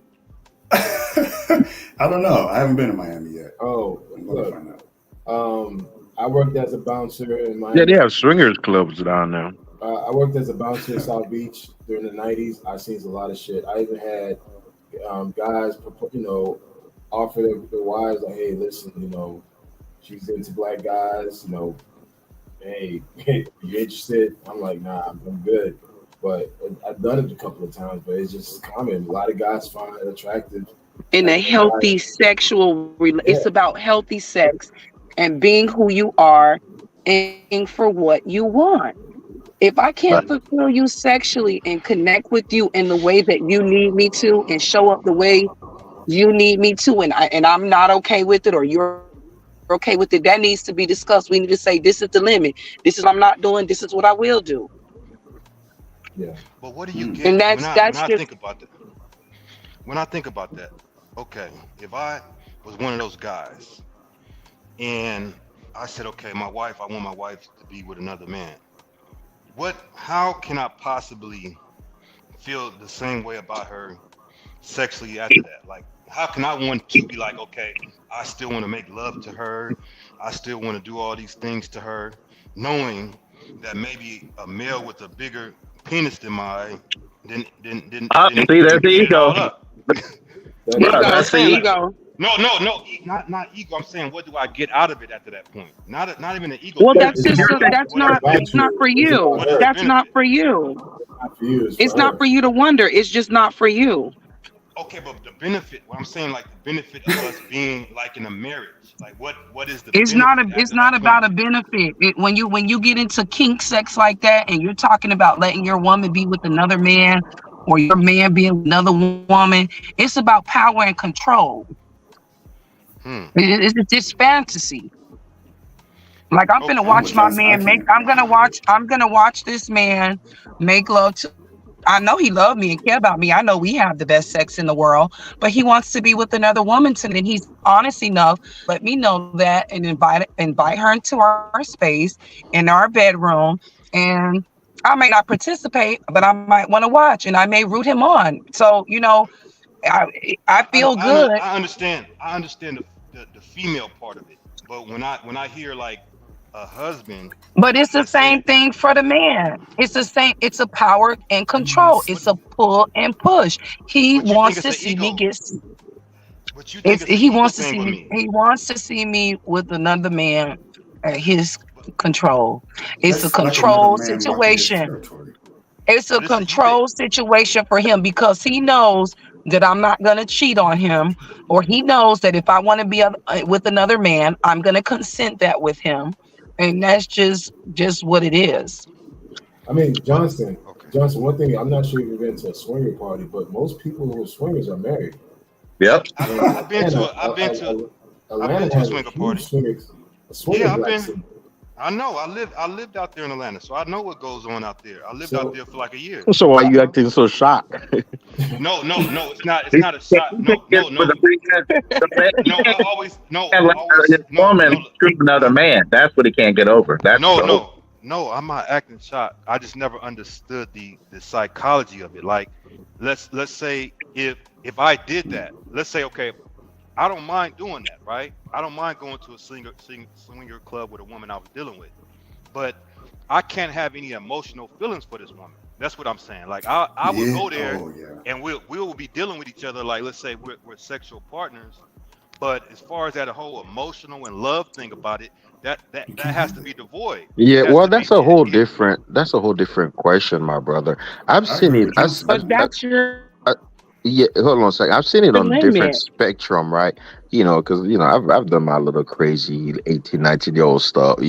Like being 19, begging like this white man's wife and stuff like that. Beautiful blonde from West Palm Beach. Like, I mean, being 22, being in the military, doing stuff like, and then I've done it with like even a black couple, right? Where, I go to the house, we have some drinks, we talk about business. He talk about his business. I'm asking him questions. He's like, yeah, my wife in the room. She's ready for you. I just go in there. I'm in the house. I'm kicking it with them because I met them on another party that they used to organize. It's a black couple, and it's like casual as shit. Like we just shoot the breeze, and people that do this, they do it. It's just nothing one to thing them. is one thing. Let's just keep So it. I mean, Johnson, I have one thing, Mike. You can chime in from there. What people don't realize, most married people have miserable sex lives. Ah. Yep. Most married people sometimes they don't even have sex at all. Yep. I'm not settling The for thing that. is, I'm not settling for that. what they try to do, they try to find ways to spice their marriage up, and that's why they do Yep. start doing certain adventures, certain like kinks and here and there. But then they realize, like, hey, listen, I don't mind you having sex with another man as long as you don't have any emotional attachment. Versus the same goes for the woman. She doesn't mind her husband having sex with another woman as long as she's not paying her bills or seeing her behind her back. The problem is they end up catching feelings. Someone ends up catching feelings. So But it's usually the woman that catches feelings because if Yeah. this guy come in like you said, they have a married No, couple most cases that's it's having guys. miserable. That, Most like co- you said, like you said, right? You said a married couple having miserable sex. For most married couples that do that, the man that do that is the man that catch the feelings. You Because know, I've heard a lot of they start situations, thinking that's where the women, the women get to be pretty bad in those situations. I've heard crazy stories in no, those I know poly people. rooms. I know people who actually do that. How can a woman not get attached if this guy is fucking her so good, and let's say he got a good personality that she likes, and he got the good dick. So and she not being satisfied from her husband, what's going to eventually Well, happen? the thing is, we're assuming that she's not getting satisfied by her husband because they're swingers. I've spoken to a lot of married couple swingers, and they tell me majority of the time because they don't check their emotions, men and women. It's not always women or always men. It's both of them. So the thing is, they go in not checking their emotions. So the thing First of all, like, if I'm swinging, you're not getting my man's number. You have to go through me to get to him. So if there's anything going on and you want to be with my man, I'm going to be the one to take your phone number. He's not allowed to get your number It's because a I don't want that teamwork. It's happening. not an individual thingy. People that do that, they do it as a team. And when you talk to them, by the time if you meet one person, like yes, you meet them in one place, and their husband is not there. Like when their husband come to give them a briefing, everybody should be in the know. That's how this thing should get done. Now there are the situations where a lot of women they will link up with another woman and they start liking the woman. I've heard this story. I was this poly room, and this girl was telling the story. She was like, "Man, I felt so sorry." He was like, the dude said, my wife, she really liked you, don't she? And he saw the pain in it. She said she saw the pain in his eyes because his wife was liking him a lot, and he had to break up with them because he was like he felt so sorry for him, and shit like that does happen. I mean, I thought about doing. I wanted to go. I thought about going to that thing they got in Jamaica. I think it's called hedonism. Yeah. But I'm gonna do it, but I'm not gonna do it with a woman that I got feelings for. Why not? Why not though? Because I'm not gonna be able to feel the same way about her after that. I just not. I'm not. That's crazy. That's crazy. That's not crazy. Why is it crazy? If I take a woman that I care about, let's say I love. No, listen.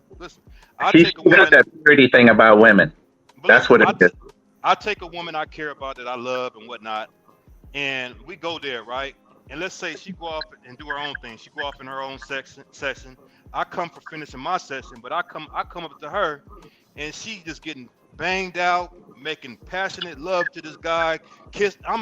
How am I supposed to feel? Have the same feeling for this woman after that? You know what I'm saying? Can I say something, Johnson? I'm just saying, like. On a I'm sorry, go thing. Alex. He has his woman on a pedestal to a point where she's got to be pure. And if he sees that she's being defiled in any way, it messes with his fucking head. It's true, and I agree with that. So this is where the boundaries. I don't think my woman on a pedestal. I don't There's a purity thing behind that, though, is why you would have a problem with it. Because dick size don't mean anything. Who's to say that your woman didn't have a dude that had a bigger dick before she met you? Who gives a fuck about that shit? That's true. Well, y'all trying Well, to make Alex, it seem I agree with hold you, on, but I agree with him. Go ahead. Hold on, listen. I'm hearing the conversation with both sides. It sounds like y'all. It almost not. I don't want to say gaslighting, but it's almost like you're making Johnson and myself think that what we think is a territorial instinct is jealousy, is envy, or it's not normal for us to feel the way that we feel. And actually, it is normal. And you would have to. It is normal. And I agree with you. You have to sever your emotions and feelings for the woman that you say you love to allow her to be dominated by another man. I mean, as a man, that literally doesn't compute. It doesn't. Hear me out, Joseph. Hear me out. That's why there's boundaries and limits. If you decide to take the woman that you love, That's not a situation for you guys if it's not going to be both ways. So you're allowed to go and have sex and you want me to still love you and I can't do the same thing. It don't work like that. That means that's just not a situation for you. That's Now, Roman's if position. it is a situation, we different. Joseph, Let's address the thing that we are different as a species. Oh, absolutely. Because usually when a woman, you know, they say this study all the time, right? We hear it all the time. Usually when a woman steps out on a marriage with another guy, she's probably checked out of that relationship with her current partner and develop emotional feelings for this other guy.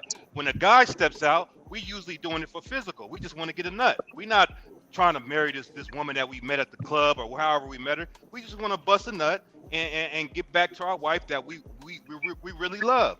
It's not the same with women. Women usually don't. I'm not saying it doesn't happen, but women usually do not step out on their man unless they have already checked out and developed some type of feeling for this other guy that they're dealing with. But that's also the reason why I said earlier that a polyamorous relationship only works with one man and two women.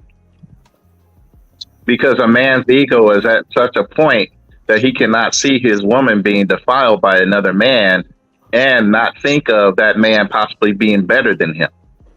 So wait, so Ronan, hold on, Ronan. So you're justifying, you're saying is, okay, you're saying, and Maya actually made this point. She's saying, well, if a guy can do it, then a woman should be able to do it. But if you can't handle it, you doing it, then she shouldn't be able to do it. And I agree with her on that. But you, Ronan, you're saying that, oh, it's justifiable that a woman should feel however way she's going to feel. It doesn't matter. Her feelings about how she feel about the man sleeping with other women, it doesn't matter. But she has to take into account my feelings and how she would sleep with other men. No, that's not what I'm saying. What I'm saying is the women I date are attracted to other women as well as me. You get what I'm saying? So it's a woman on woman plus a man. She don't want me fucking anybody other than her, but she would share me with another woman she's attracted to. You get what I'm saying? I mean, I got what you're saying. Okay, so she ain't jealous of me sleeping with the same chick she's sleeping with. Why would she be jealous of that? But would you be jealous of her if she was with another man instead of a woman?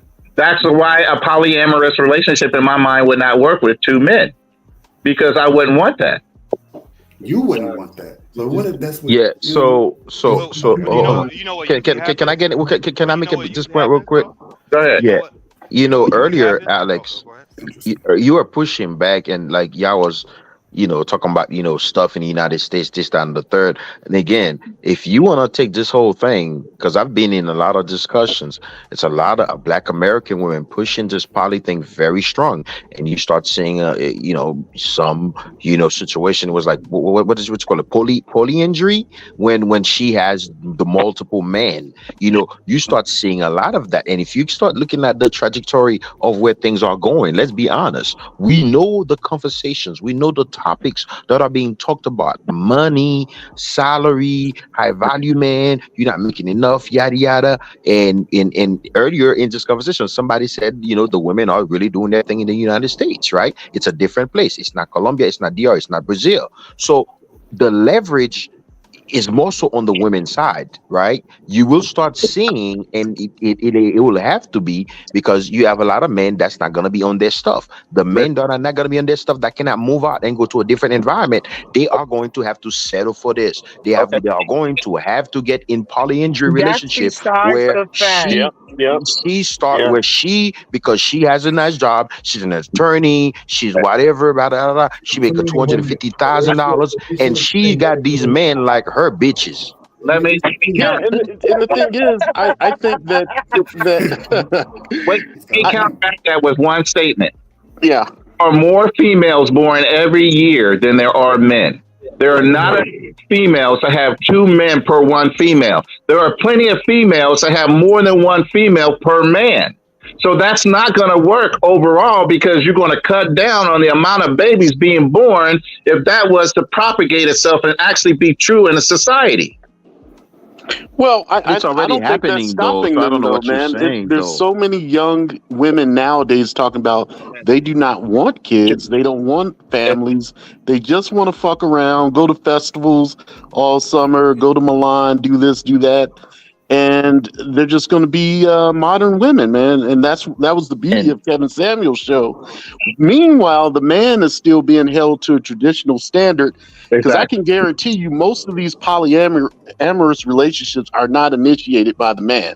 We're still held under the same standard to not cheat, to provide, protect, and the women could just run fucking wild these days. This is the American dating scene. American women are spearheading, specifically based on the conversations I've seen in the demographics. Black American women are spearheading the poly a movement here in the United States. From what I've seen, they're very open-minded. They're very because they're extremely open to fluidity and everything. I mean, Go ahead. even Kevin Samuel said it. 4 women out of 4 women, 1 woman will get married. 3 will not get married. They will grow old and die alone.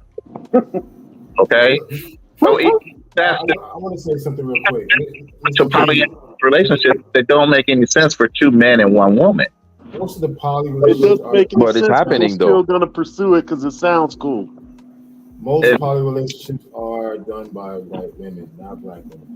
Black women are too conservative to pursue that. So majority of the poly relationship, men and women, are mainly done by white people. It's what it is. Not by black folks. Black folks, we're too close-minded for that. Too ego-minded to their minds to see it. I will agree with what you said. I will agree. I don't know what the stats are, but depending on the spaces you may have hang out, if you really get a pulse on the entire culture or urban or suburban culture. Poly is not. That type in the States is not a black thing. Maybe somewhere in Africa, yes, but within the United There is States, an African country that does do it, probably. But you say it's not a debate. Huh? What was that you said? In America, it's not a debate. No, it's not a debate. I didn't say that. He said it's But- not a black thing. Well, Is there? all right. Let me ask you guys this, okay? All right. So most poly relationship is mainly men and 2 women. Now, what about you married, right? And your wife tells you, "Hey, I'm not enjoying having sex with you." What are you gonna do then to spice up the relationship? She just say point blank, "I don't really like having sex with you. Sex is trash." Damn, why'd she get married to you then?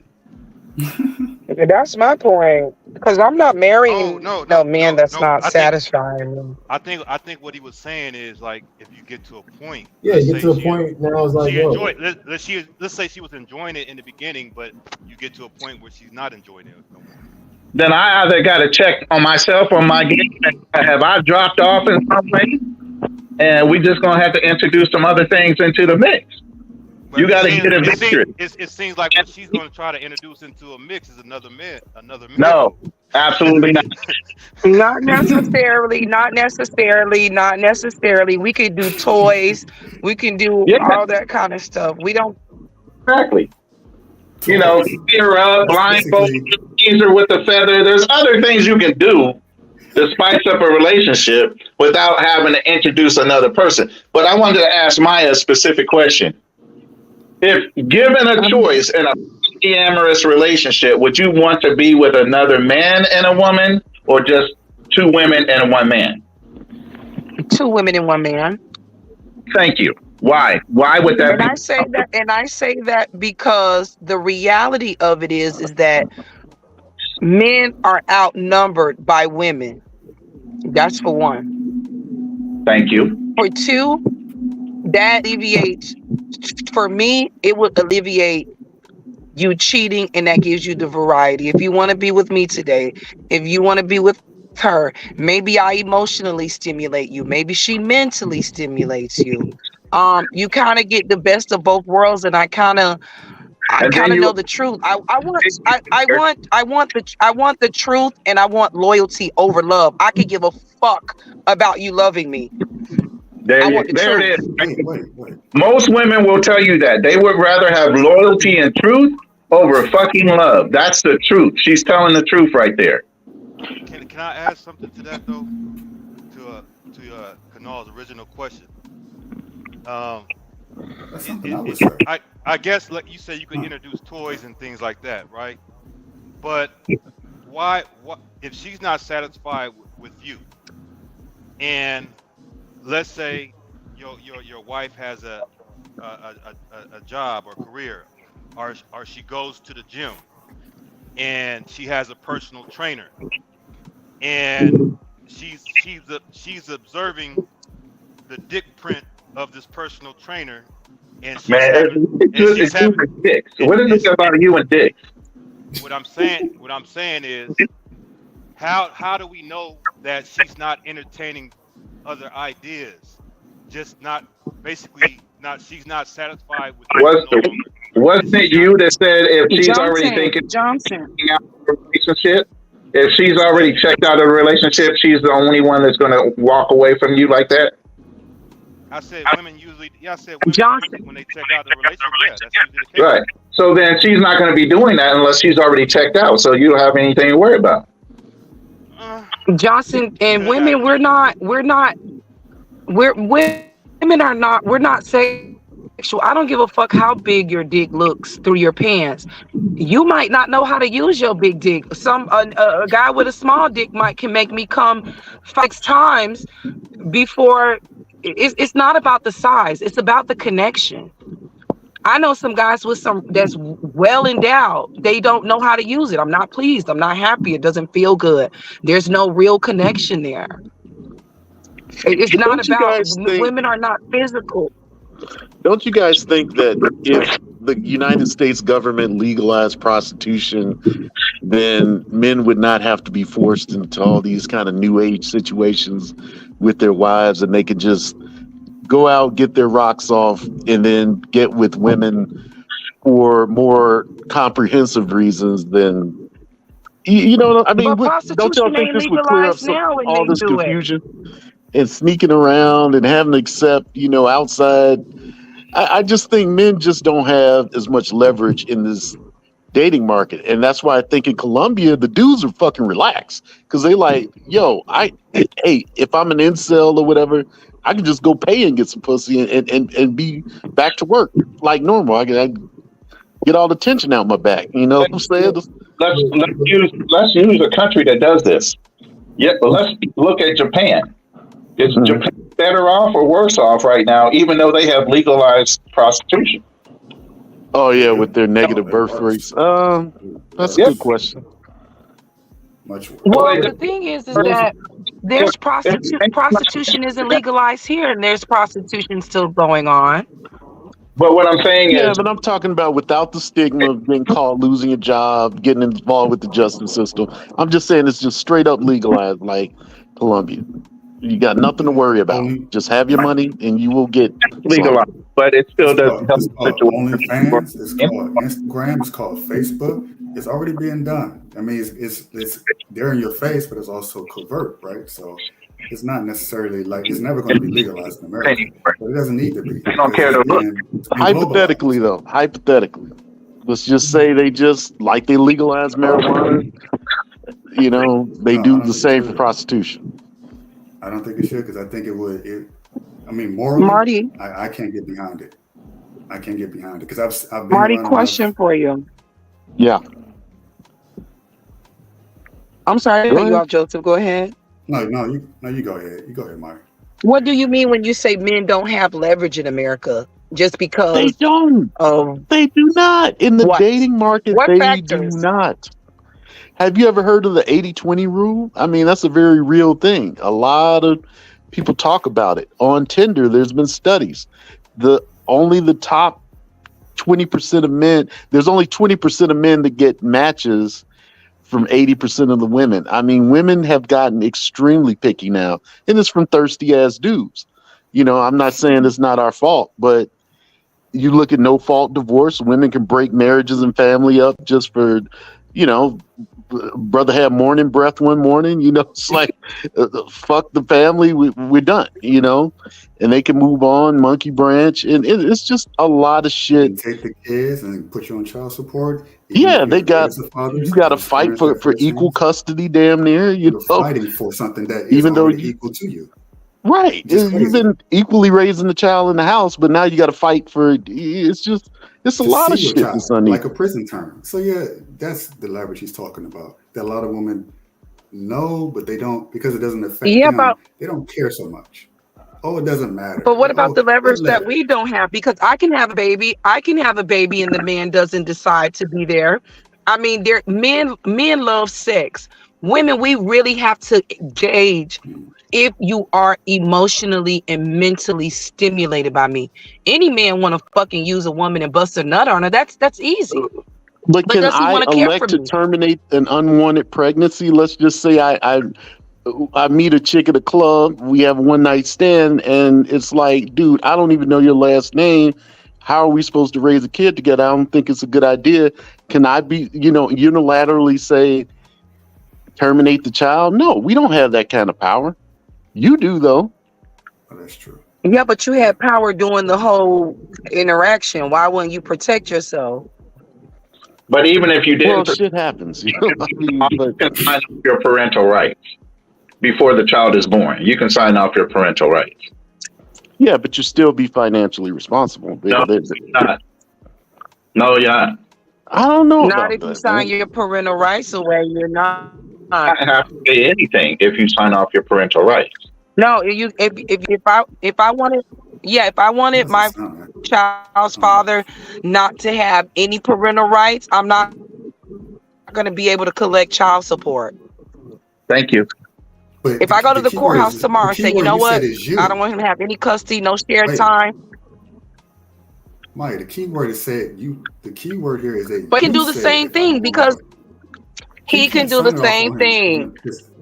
He could do the same thing. Yes, he can. If that was true, there would be a lot more men. Yes, he can. Who would? The law changed. A lot more men who knew about this. But the law has changed, believe me, recently. That's why fathers are getting awarded their children more times than not now, because the laws have changed and have been more sympathetic towards men. So if a woman gets pregnant on purpose and you don't want it and you've gone after her to get rid of the child and she chooses not to, you can sign off your parental rights because you never wanted the child in the first place. They do I don't know about that, man. I gotta read up. Yes, it's true. It's true. It's true. What state is that in? Sounds like a Texas thing.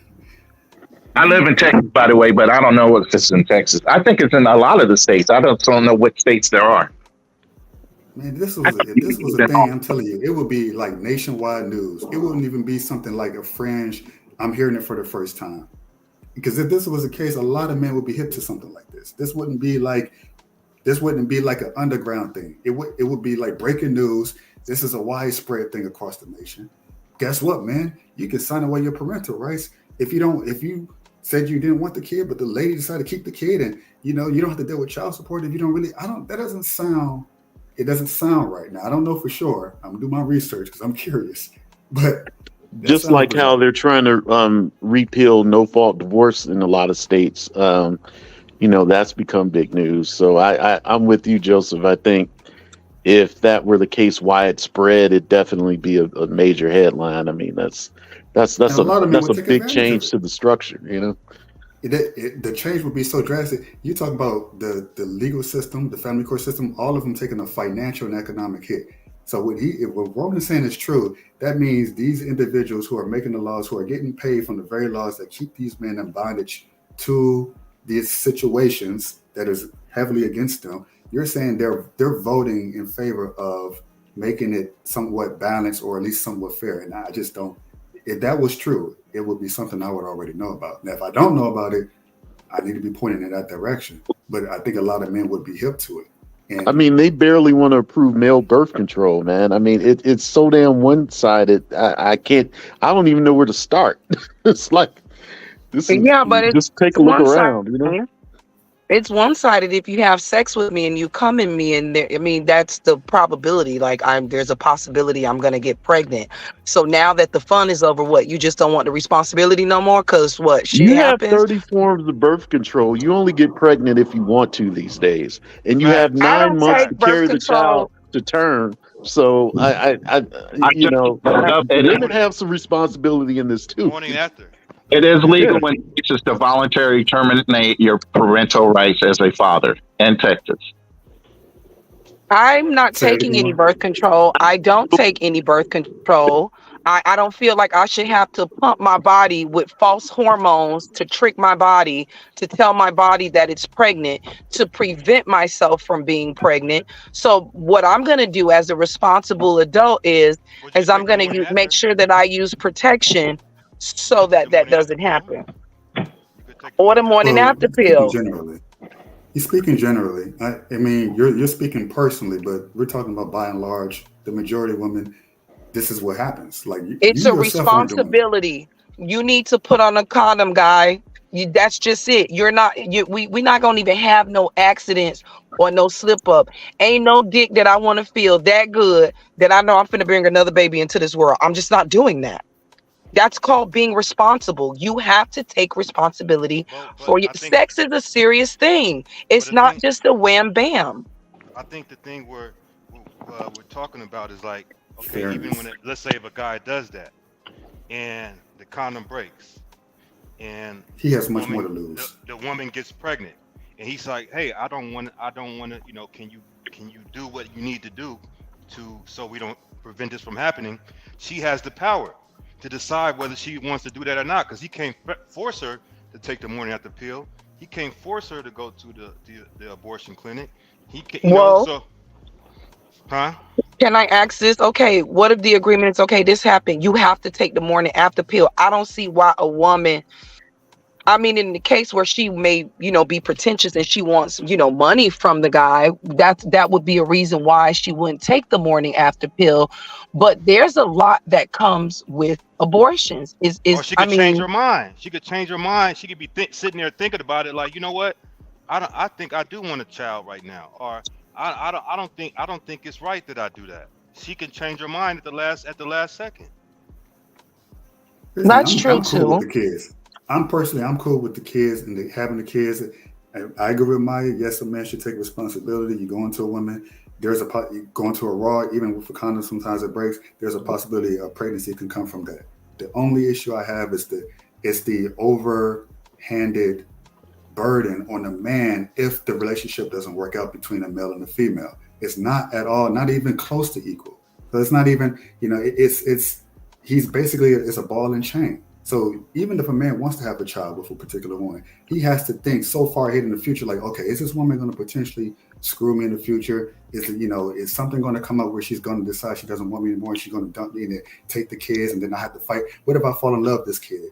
And then she decides she wants to have sole custody. There's no recourse against that. Now I'm having to get lawyers and pay lawyer fee. So you're having to think all of these different things that a woman doesn't have to think about once. She just had to decide with a snap of her fingers, okay, I don't like this dude, I'm taking this kid, or I'm going to say he abused me, whether or not that was true or not, who knows, or I just didn't like his attitude one day, I'm taking the kid. I know he loves his kid, so they sometimes use the kid against him. If you got married to the woman, they'll use that marriage again. So it's a lot more we have to consider when we make that decision to go into a woman. So it's not even a pleasurable experience. It's the anxiety for us is very different from the anxiety that you might feel. I'm having a kid, I'm having a baby. For us, it's like, oh my God, I just hope this works out because, I'm on P's and Q's now. And he's not even the same man anymore because he's thinking so much differently about his life changing once the child is introduced into the picture.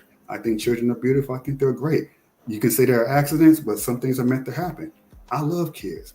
But if I'm thinking God, man, I just hope that this woman is going to be a good woman. And I hope that even if it doesn't work out between us, that she doesn't try to do anything to use the legal system that she can use, that she has the power to use against me. I'm hoping to God she doesn't ever use it at any point in time in the duration of time that we're together. Hopefully forever. But if that's not the case, free game, Joseph. If there's a situation, if there's a situation that's rising to that point where you believe that she'll do that, you need to beat her to the courthouse before she beats you there, because the laws. I know plenty of guys that have full custody of their kids and take care of their kids. And the same thing that my situation, I wasn't planning on having a child. I didn't want my daughter. I really didn't. Like I was 18 weeks at the abortion clinic. Like I just don't want to do this. At that point, it was too late. I didn't know I was 18 weeks pregnant, and I'm a single mom. I didn't choose that. I didn't Yeah, choose but for I it to. mean, you can't even get caps on child support. You can't even get child support spending itemized. I mean, there's so many reforms in the system that could actually make this more equal towards men that they refuse to look into. And I think it's a financial and political motive. And that is America. And I just think, yeah, if you're going to be dating here, you have to think all of that about all of that, because I that like could this be an girl. outcome for you just Man, I want to from a sleep with her. casual relationship. Yeah. Even if you think she's a great girl, she can be a church girl. I've seen it, man. Oh, she's a good girl. She would never. There's only so much vetting you can do. You can check her family background. You can check everything. But at the end of the day, you just better hope to God that she's just one of the ones who, if she has a vendetta against you or something doesn't work, whatever, you just better hope. You better hope, cross your fingers, and pray that you can still see your child. If you're a good father and you want to see your child, you better hope to God she doesn't drag you through the court in any sort of way. So these are things you're But praying we do. for. But we And I've don't get seen this. involved. We get involved with people, and we just hope it works. So there's a chance both ways. It's just. I don't think anybody likes to waste their time to get into a relationship and not see it be fruitful. True. Yeah. Yeah. I mean, we all do desire companionship on some level, even if you fool 100% with prostitutes, you still, that little hour you have might be the only connection you have. And it's important, we're humans, but at the same time, it's like, why do we have to operate under such risk in America just to have a normal relationship that 15 years ago wouldn't have been a problem? It's just, Well, we got to the thank way that, social media for that. yeah, Everybody's an app you're away. right. Everybody's a click away. I can go scroll. I can have this guy in my DM. This guy wants to send me money. This guy wants to take me on a date. And everybody feels like that is just a common thing. And it's really a disconnect, to be honest with you. Yeah. It's bad for society. I mean, because what's happening is two good people can't really focus on each other to make a connection because they got so many distractions, I will argue that it works more on the female side than it does on the male side. Yeah, well, men like to fuck, and they're gonna fuck women, and that's just because a guy wants to take me to dinner and give me money doesn't mean he loves me or cares about me. That's true. That's true. That's just how that's what it is. They can also make a woman jaded too. Because if a man actually does care about a woman, then she's thinking from her perspective, he's just like all the other guys who don't care about me because he's doing these things that these guys have done to me before in the past. So he ends up getting screwed, and he's like, I'm confused. Like, he has to learn how to be more ruthless. She It's knows. like a cycle. No, she would know. Good deal. She would be able to tell the difference. Believe me, because he's coming at her a totally different way than most of the guys that are just trying to screw it. I don't know about that, Alex, because some of these guys wear some serious masks out here. I'm talking about they could literally take you to the fucking deep end, put you on this beautiful yacht. Look, baby, this is what I have for you. This is how it is. This is how it's gonna be. Let's look into the future. And they could take you to the deep end and kick your ass off the boat and say, bitch, swim, find your way. Because now I'm done. My fun is over. Hey, it's a lot of them out in the dating world right now. And I think a lot of these women that are like 30 something, early 40s, I think a lot of them have dealt with guys like that and they're bitter and they're taking it out on other men. So it's like the cycle just goes on, and like I said, you got 80% of the women going for the top 20. The top 20 are just pumping and dumping chicks. They don't give a fuck. They'll sell your dream or whatever you need to hear. And they're moving on, and that has an effect on society because the women are like, okay, well then I'm gonna do the next dude dirty, or I'm gonna hold back affection or all the good stuff that I have because I don't want to wind up like this again. So I just think shit is deteriorating. That's true, but Marty, this is where healing comes from, and I'm speaking on my own personal experience. I'm 37. I'm gonna be 38. I mean, I've gone through the ringer, literally the ringer with men. Do I hate men? Absolutely not. Do I desire men? Absolutely.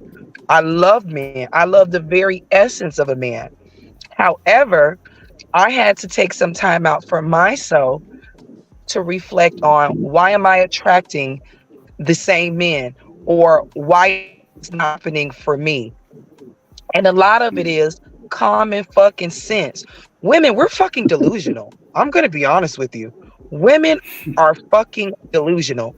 And we go into this state of limerence with these men and become an obsession. You have this hot connection, this attraction. You got all this pressure from social media, your family. You want to get married. You know, we've been raised on this whole thing of monogamy. And then you have to really stop and sit with yourself. And sitting with yourself as a woman or a human being for that matter, it's really, really hard to face those demons of what is really wrong and why you're not connecting. It's not easy. Let me add to that because Maya, you hit a point that I was going to say to Marty as well. Women are delusional in the fact that when a man gets desperate, he could be a top 20% man. He might dot a lower ranked type of woman, right? Because he's just desperate and just wants to hit something. Bust a nut. Well, that woman that he hit that might be a lower ranked woman is now delusional, thinking she can get another top 20 man. Yes. You got all these. She's an alpha widow. That's what they call them now. Alpha widow. Why would a top 20 man ever have to be desperate if women are throwing themselves at that type of man? Because it happens. That shit happens. It bro. happens. We think what I did. Top 20 men desperate? Nah, they will hit a chick that you will look at her and be like, why was he messing with her? I mean, look at Jeff Bezos. He's hitting a Hollywood jump off. He just gave her like a $2 million ring, and this chick is known for cheating on prominent men. And she Tony Gonzalez baby mama. Why would a man with all those resources choose a woman like that? When we talking about top 20, I was assuming we talking about look. Like, do you guys remember that one that prisoner that he took like this mug shot and he had all these women throwing like in his DM and shit like that? Y'all remember that story? Yeah. Like this type of guy, why would he have to be desperate if women are throwing draws at him, desperate for sex? That's what I was thinking that we were talking about looks, and as far as like top 20. No, we're not talking about looks. It can't be just looks, but I mean. Well, I don't know about that. Remember that guy in Memphis who he had 27 kids by like 11 women, and they were fighting him in court over like $1.57, a month payments. So he didn't have no money. He probably had some really good sex. But you guys, you got a lot of the brother. I think it was Marty or whoever was using the Tinder example, and how only the 20% of the men are getting like 80% of the women, and usually that's a physical aspect, and not more of this is what he does, but how he looks. And the example of that prisoner was how he looks, that made him a top 20 as far as looks, and women throwing themselves at him because of how he looks. And I was thinking like, okay, if that's the top 20, these guys are never desperate for sex. Women throw themselves at them. So how would he ever find himself? That's not entirely true. Because I know guys who I'm like, not to toot my like, I got scouted for modeling dozens of times, but I know guys who are shorter than me, and objectively speaking, not nearly as handsome as I am. It comes from them. Like they're telling me, like, dude, they're showing me the woman that they get, and I had to step my game up. It's like, wait a second. Like, it humbled me. The women that I've seen these guys get who don't look nothing like me. I mean, some women would say, they'll tell you, I don't know what it is about him. Like he doesn't physically, he doesn't do it, but I just feel something about him. His energy. So Like can I ask you he's this question? Can I ask this question? Even if you are an attractive man and you're getting pussy thrown at you, at what point does the desire for sex stop and you want a genuine connection? You could be getting bullshit pussy. But there's the problem right there, and the thing is, a lot of women are going for these type of guys, and they're not focused on these other type of guys. Until they get tired of being done wrong by these guys that only want just the pussy. Then they circle back around and they go for the guy that they dissed before. You know, Yeah, because that's when they're out of their delusion. They're out of their delusion. He talked about that a lot. You know, when he was alive. They're out of their delusion. But to answer your question, Maya, when you become a more mature mentally man, is when you stop just running for pussy and you start looking for quality. Yeah. Yeah. Johnson, what they're, and this is just what I mean, like at this point, it's pretty much a fact, is that it's not even the looks. I've gone out where I look like disheveled. I know I look like a bum. I mean, like, but it's women will still come to me. So it's like, even though I can enhance my looks physically, it's not really, that helps. It's more like an enhancement. It's like icing on the cake. So when women are going after these, what you call these top 20% men, these men that you say are lookers, but a lot of them aren't. A lot of them are actually not the lookers that you think they are. And some of them are like prison. It's because they have this sort of, it's like a masculine, very strong energy. It's testosterone is essentially what it is. And they have typically higher levels of it. The reason why a lot of them end up in prison is because they express a lot more of it. So that's what women gravitate towards. They can't even explain it. They don't know what the hell is going on. It's just something about him. I know he's a criminal. I know he's no good for me. I know this, I know that. But then you have the nice guy, the good guy, the guy who's, you know, clean cut and proper. He has a nice job, 9 to 5. He doesn't have that umph, that something that they feel viscerally within their body. And when the large majority of those men lack that, and I think it's a testosterone problem. Honestly, God, that's what I think it is. Brother Joseph, I gotta disagree because with this prison guy, it wasn't about, oh, he's this masculine guy. They were saying, oh, he has hazel eyes, he's light skinned, and he has this jawline. So it was strictly a physical thing that were causing these women to go crazy over him, and the fact that he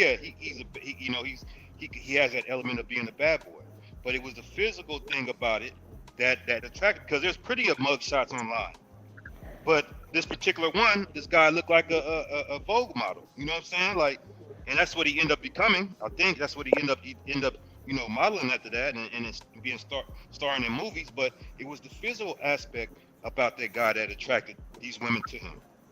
Yeah, I think there's something to that. I think that's called like genetic material.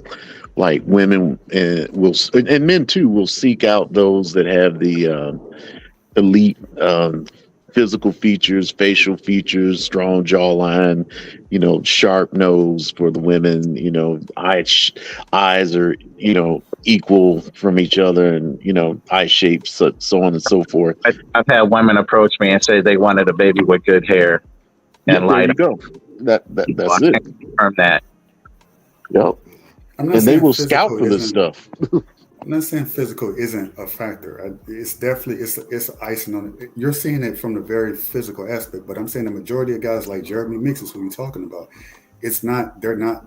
That's what you see like publicly. Okay, wow, this is the kind of guy that women are going for. This high cheekbone, light green eyes, whatever. But the majority of men who get that same kind of play don't look nothing like him. And I'm telling you, as a guy who is a model, like this, like I do it, and I'm seeing a lot more guys get more women than me, and sometimes better looking. And I have to be like, damn, let me hang around this guy and see what he's doing.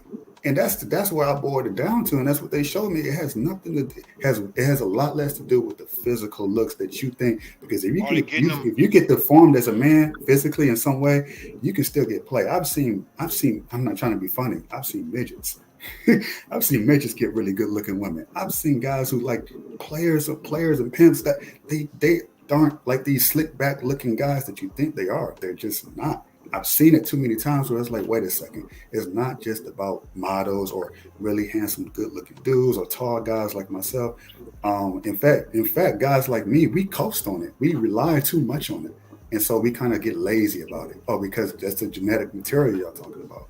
But these other guys, they had to develop something else internally, biologically, that every man can have, but a lot of men don't. The 80%. The It's that testosterone, I'm telling charisma, you, man. That charisma. charisma. But what does that stem from? It stems from testosterone. The higher your testosterone levels, which a lot of men don't, it's lowered. They eating like shit. They don't exercise much. They don't know why they're not getting the kind of woman they're getting, and the woman they're not feeling them. Maya said this Right. earlier. She said, "I just don't feel," because you can look at someone. She even said herself. She said, "We're not as physical as you think we are." She said But it, that's but the y'all kind of woman. But missed that's it. the woman. It's That's the woman. See, that is the woman aspect of it. But when we talking about the 80-20 thing, and especially on these dating sites, how do you know how masculine this guy is? All you seeing is pictures and him taking pictures in different locations, and they haven't talked to these guys. They swipe right or swipe left based It's off their of perception based of off what appearance. masculine is. It's their perception. But So you it's can't assume from a yeah, picture but that's that how a it guy is is, masculine. man. People gonna have their perception. Like before I talk to you, I already have a perception of you based on what I see, what's in front of you. So people, that's what people do.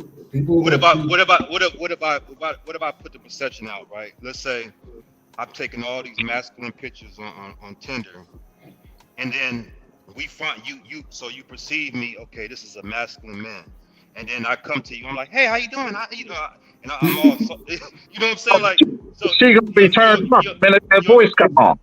your perception Your changes, perception right? changes. Yeah, it changes every day. Your perception of somebody changes every day.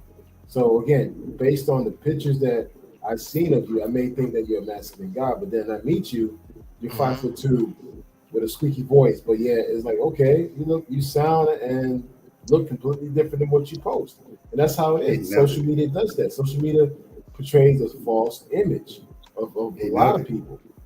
Yes, and so when I went through, so what he's talking about, the brother that's a model.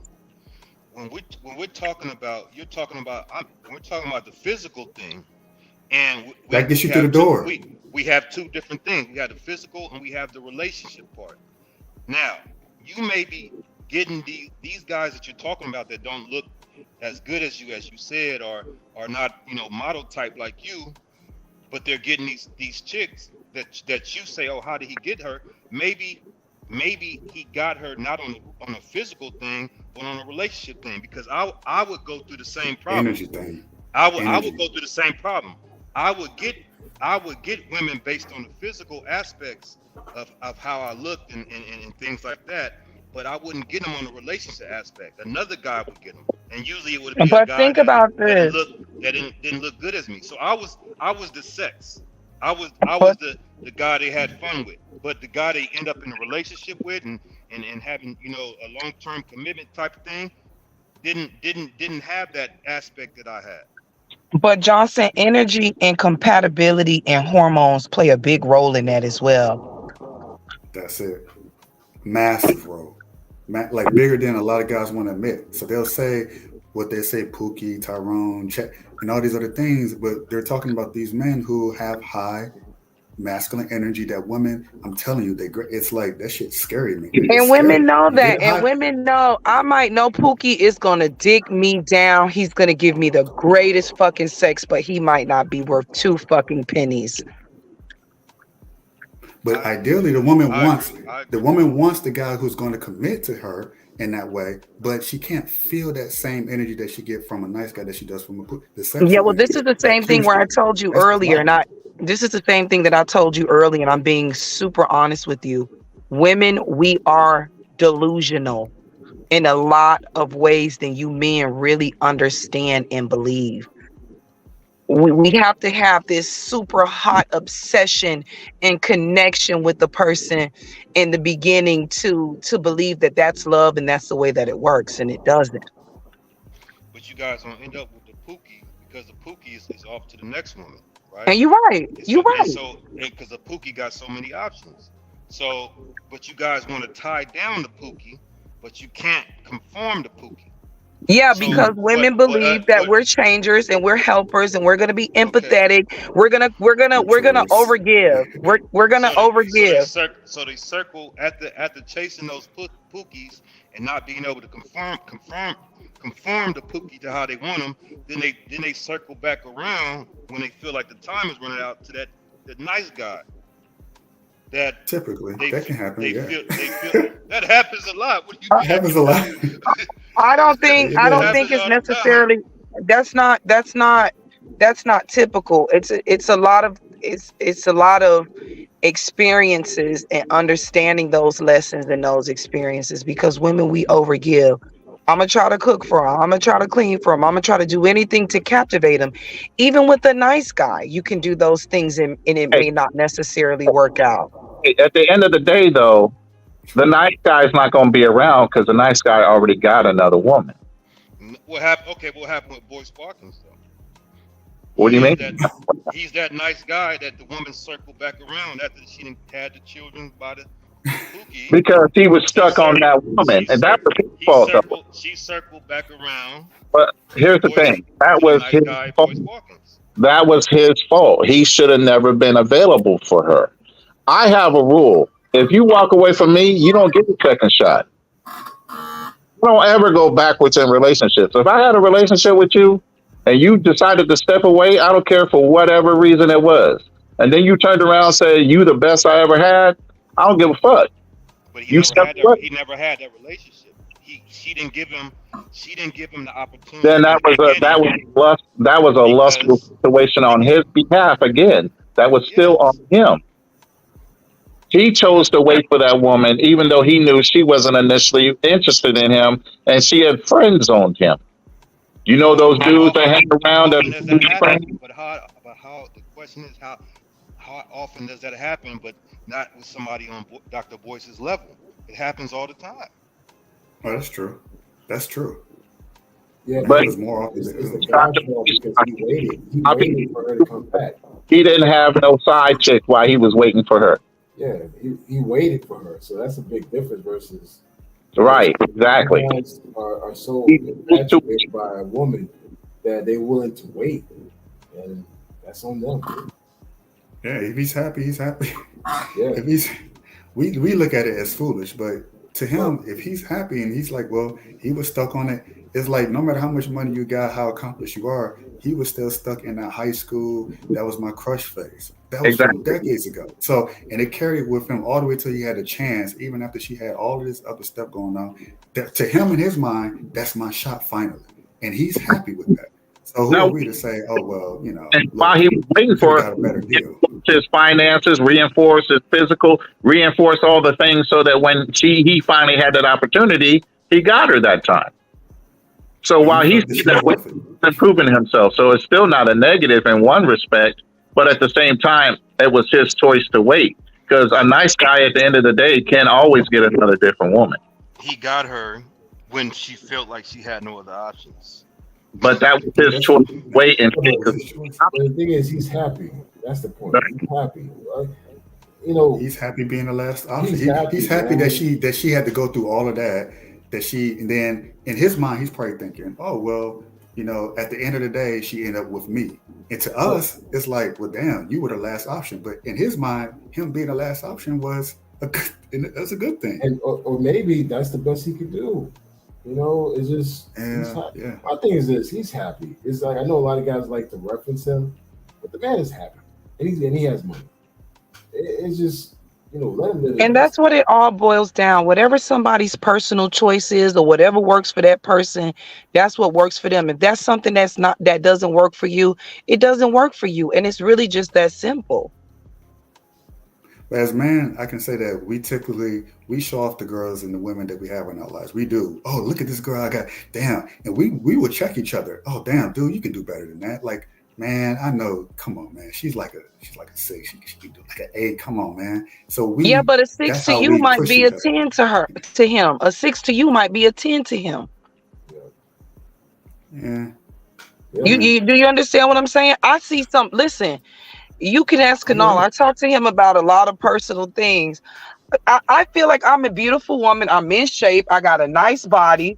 I take care of myself very well. I eat well. I'm smart. I feel like I have a lot of things going on for myself. And then I go see the finest man at Walmart with a damn fat girl. And I'm just like, go to my car self-loathing, like, what the fuck did I just see? Like, why is he with this woman? And I don't know what she's doing for him, but I mean, is doing. He trying to come up. And part of that could also be a Paying for self-esteem that. issue.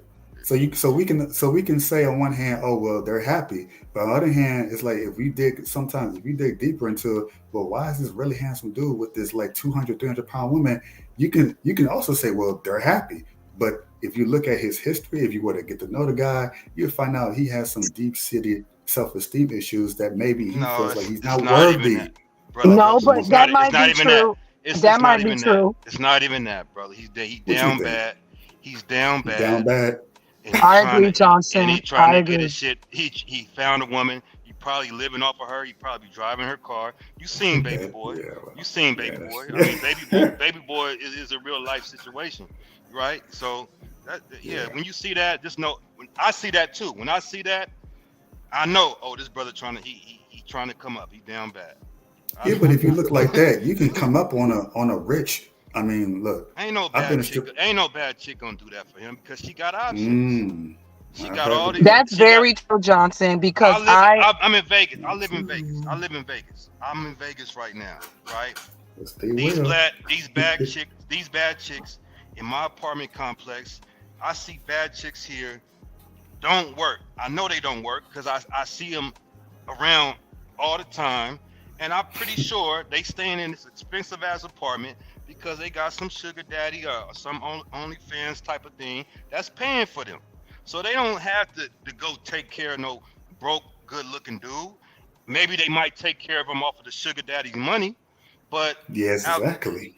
outside of that, you know what I'm saying? Like usually most of the time these dudes are gonna go lay up with a fat chick that's gonna let him have her car, let him stay all up in an apartment playing Madden, and while she at work and he just chilling and bringing other chicks over.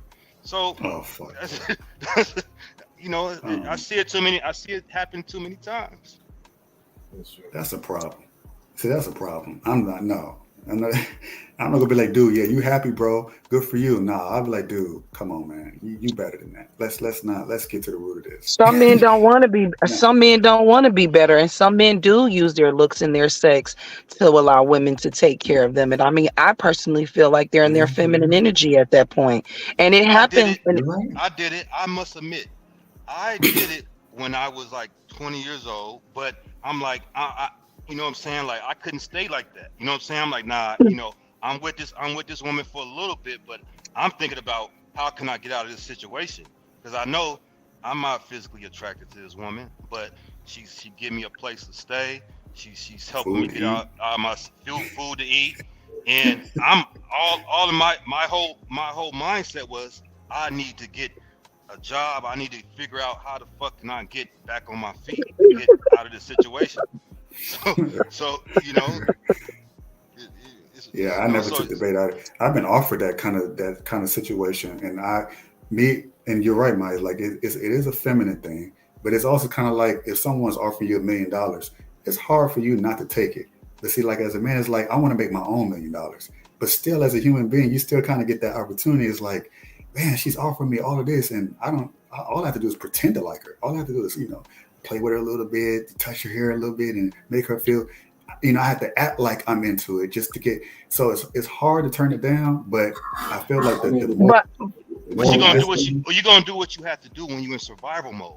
And when I speak about the situation, I just got kicked out of a relative that I was staying with. So I was in survival mode. I'm not trying to be. It was either stay with this big woman or be out on the streets. It was either dick her down and give her what she wants. Oh my God! Be out on the streets. And I chose to do what I had to do because he said he took one for the team.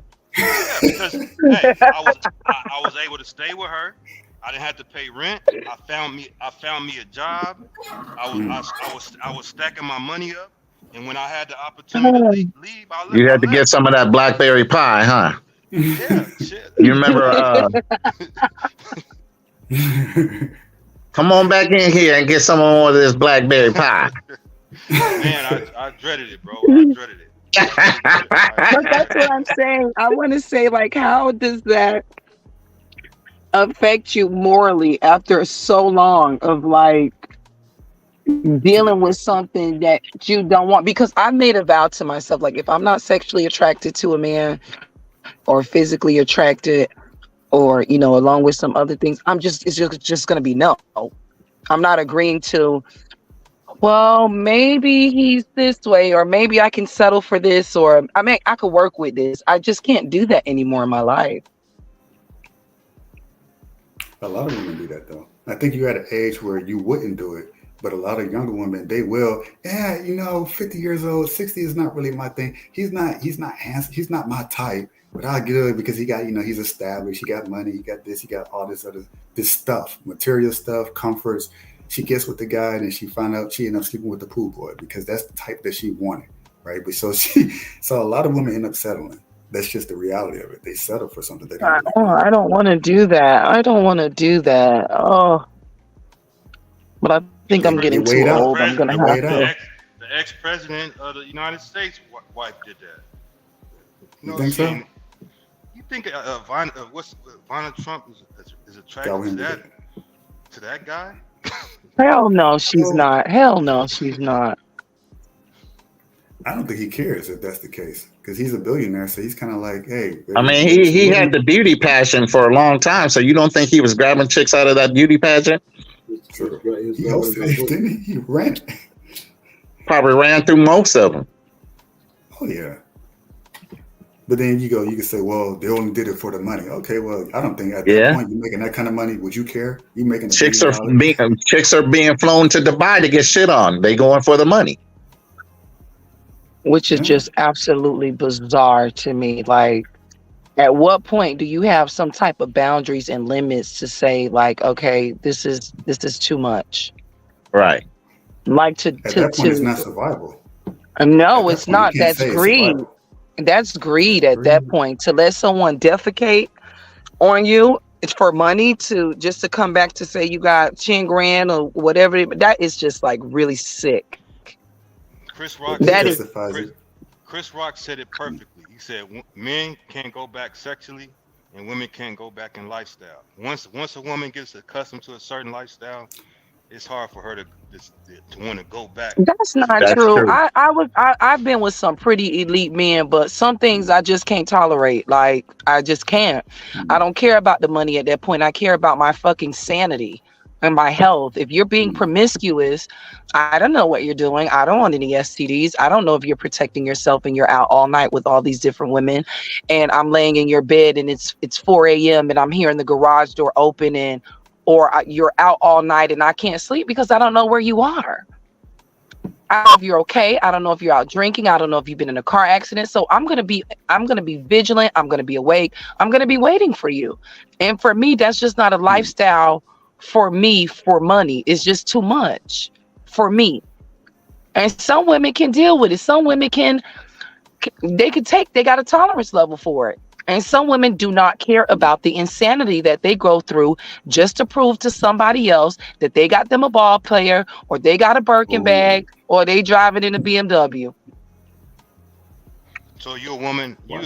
So you're saying you're a woman that can deal with a guy, and you can have been living that type of lifestyle, Birkin bags, and being flew out and taking trips, Dubai and all, everywhere he's taking you in expensive restaurants, and you can go back to dealing with a guy that's taking the bus for your happiness. I can't say I'm gonna take a guy on the bus. If I took a guy on the bus, I gotta know that he's just probably going through a rough patch in his life. If I gotta help him, I'm gonna help him. But you gotta understand, if I'm helping you, there has to be some progression. It's not gonna be like you're telling me some crazy ass, lame ass story that you're just on your dick right now and you ain't trying to do nothing about it. Like, that's no.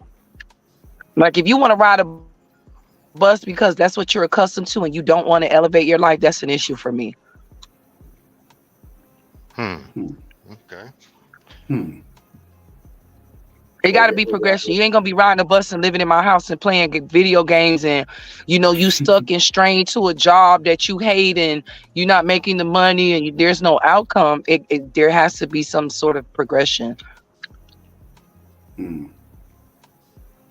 Well, guys, because somebody needs somebody, and sometimes everybody falls on hard times, and I think men need a shoulder and a push too. What if he has no family? What if he has nobody there for him? What if he has no support? It's just a human. It's a human thing for me. And I love money and I love expensive things and I love going out to dinner, but is that priority for me? No, because I know at the end of the day, those material things and that food that I'm going to eat and it's going to go through my body, it is not going to hold me or love me the way I would like it to. Boom. I hear you. Well, hey guys, it's been over close to 4 hours, man. Oh, wow. Yeah, I have to get up in the morning. But if you guys want, we can actually have another segment on Friday. I'm not sure, Maya, if you're working or not. Friday. Maya's dope. Huh? I think she's dope. Maya's always dope when she comes on. Yeah, I know. I always got like jump on. She'll come in like, oh, actually this. I'm like, oh, I never thought of it that way. So it's important. Yeah, she's cool people. So I always try to convince her to jump on some of these lives. But I mean, if you guys want to do this again, I can set up another one on Friday if you guys are available. Maya, if you're available. But yeah, this has been a great conversation, man. We segued on multiple topics. So, yeah, we did. But it was a great conversation, man. Yeah, I think this is really good. I think we should definitely have another segment. We want to talk about relationships because I definitely want to have a one-on-one with Maya just to get her take on women perspective on the dating scene because I'm always hearing about the guys. I'm curious to hear what the women. Especially modern women and how they think and a perspective on what they would or would not, actually. Like I said, if you're open and honest about how you feel about them and come up with an agreement, would that be workable? And of course, it would be. Yeah, so it's like, again, I definitely want to have that. And from there, we could, invite the guys to come in and ask you multiple questions like always, Maya. So if you're down to do it, let me know. We could talk offline. Maybe on Friday I can host it or Saturday. Let me know what day works. And we can go from there. But definitely, it's almost 4 hours for me. Saturday could be her date night. Don't have her flake on you. I'm not dating right now. I'm taking a mental break. Oh, okay. Yeah, but definitely, man, I want to go ahead and end this. It's been an awesome conversation. Thanks, Johnson, Maya, Alex, Joseph, Marty, and the rest of the crew. I love the conversation. I love it. Yeah, it was really great talk, man. But definitely, you guys have a good night. I'm about to shut it off, man. Deuces. Good night. Peace. Bye. Night.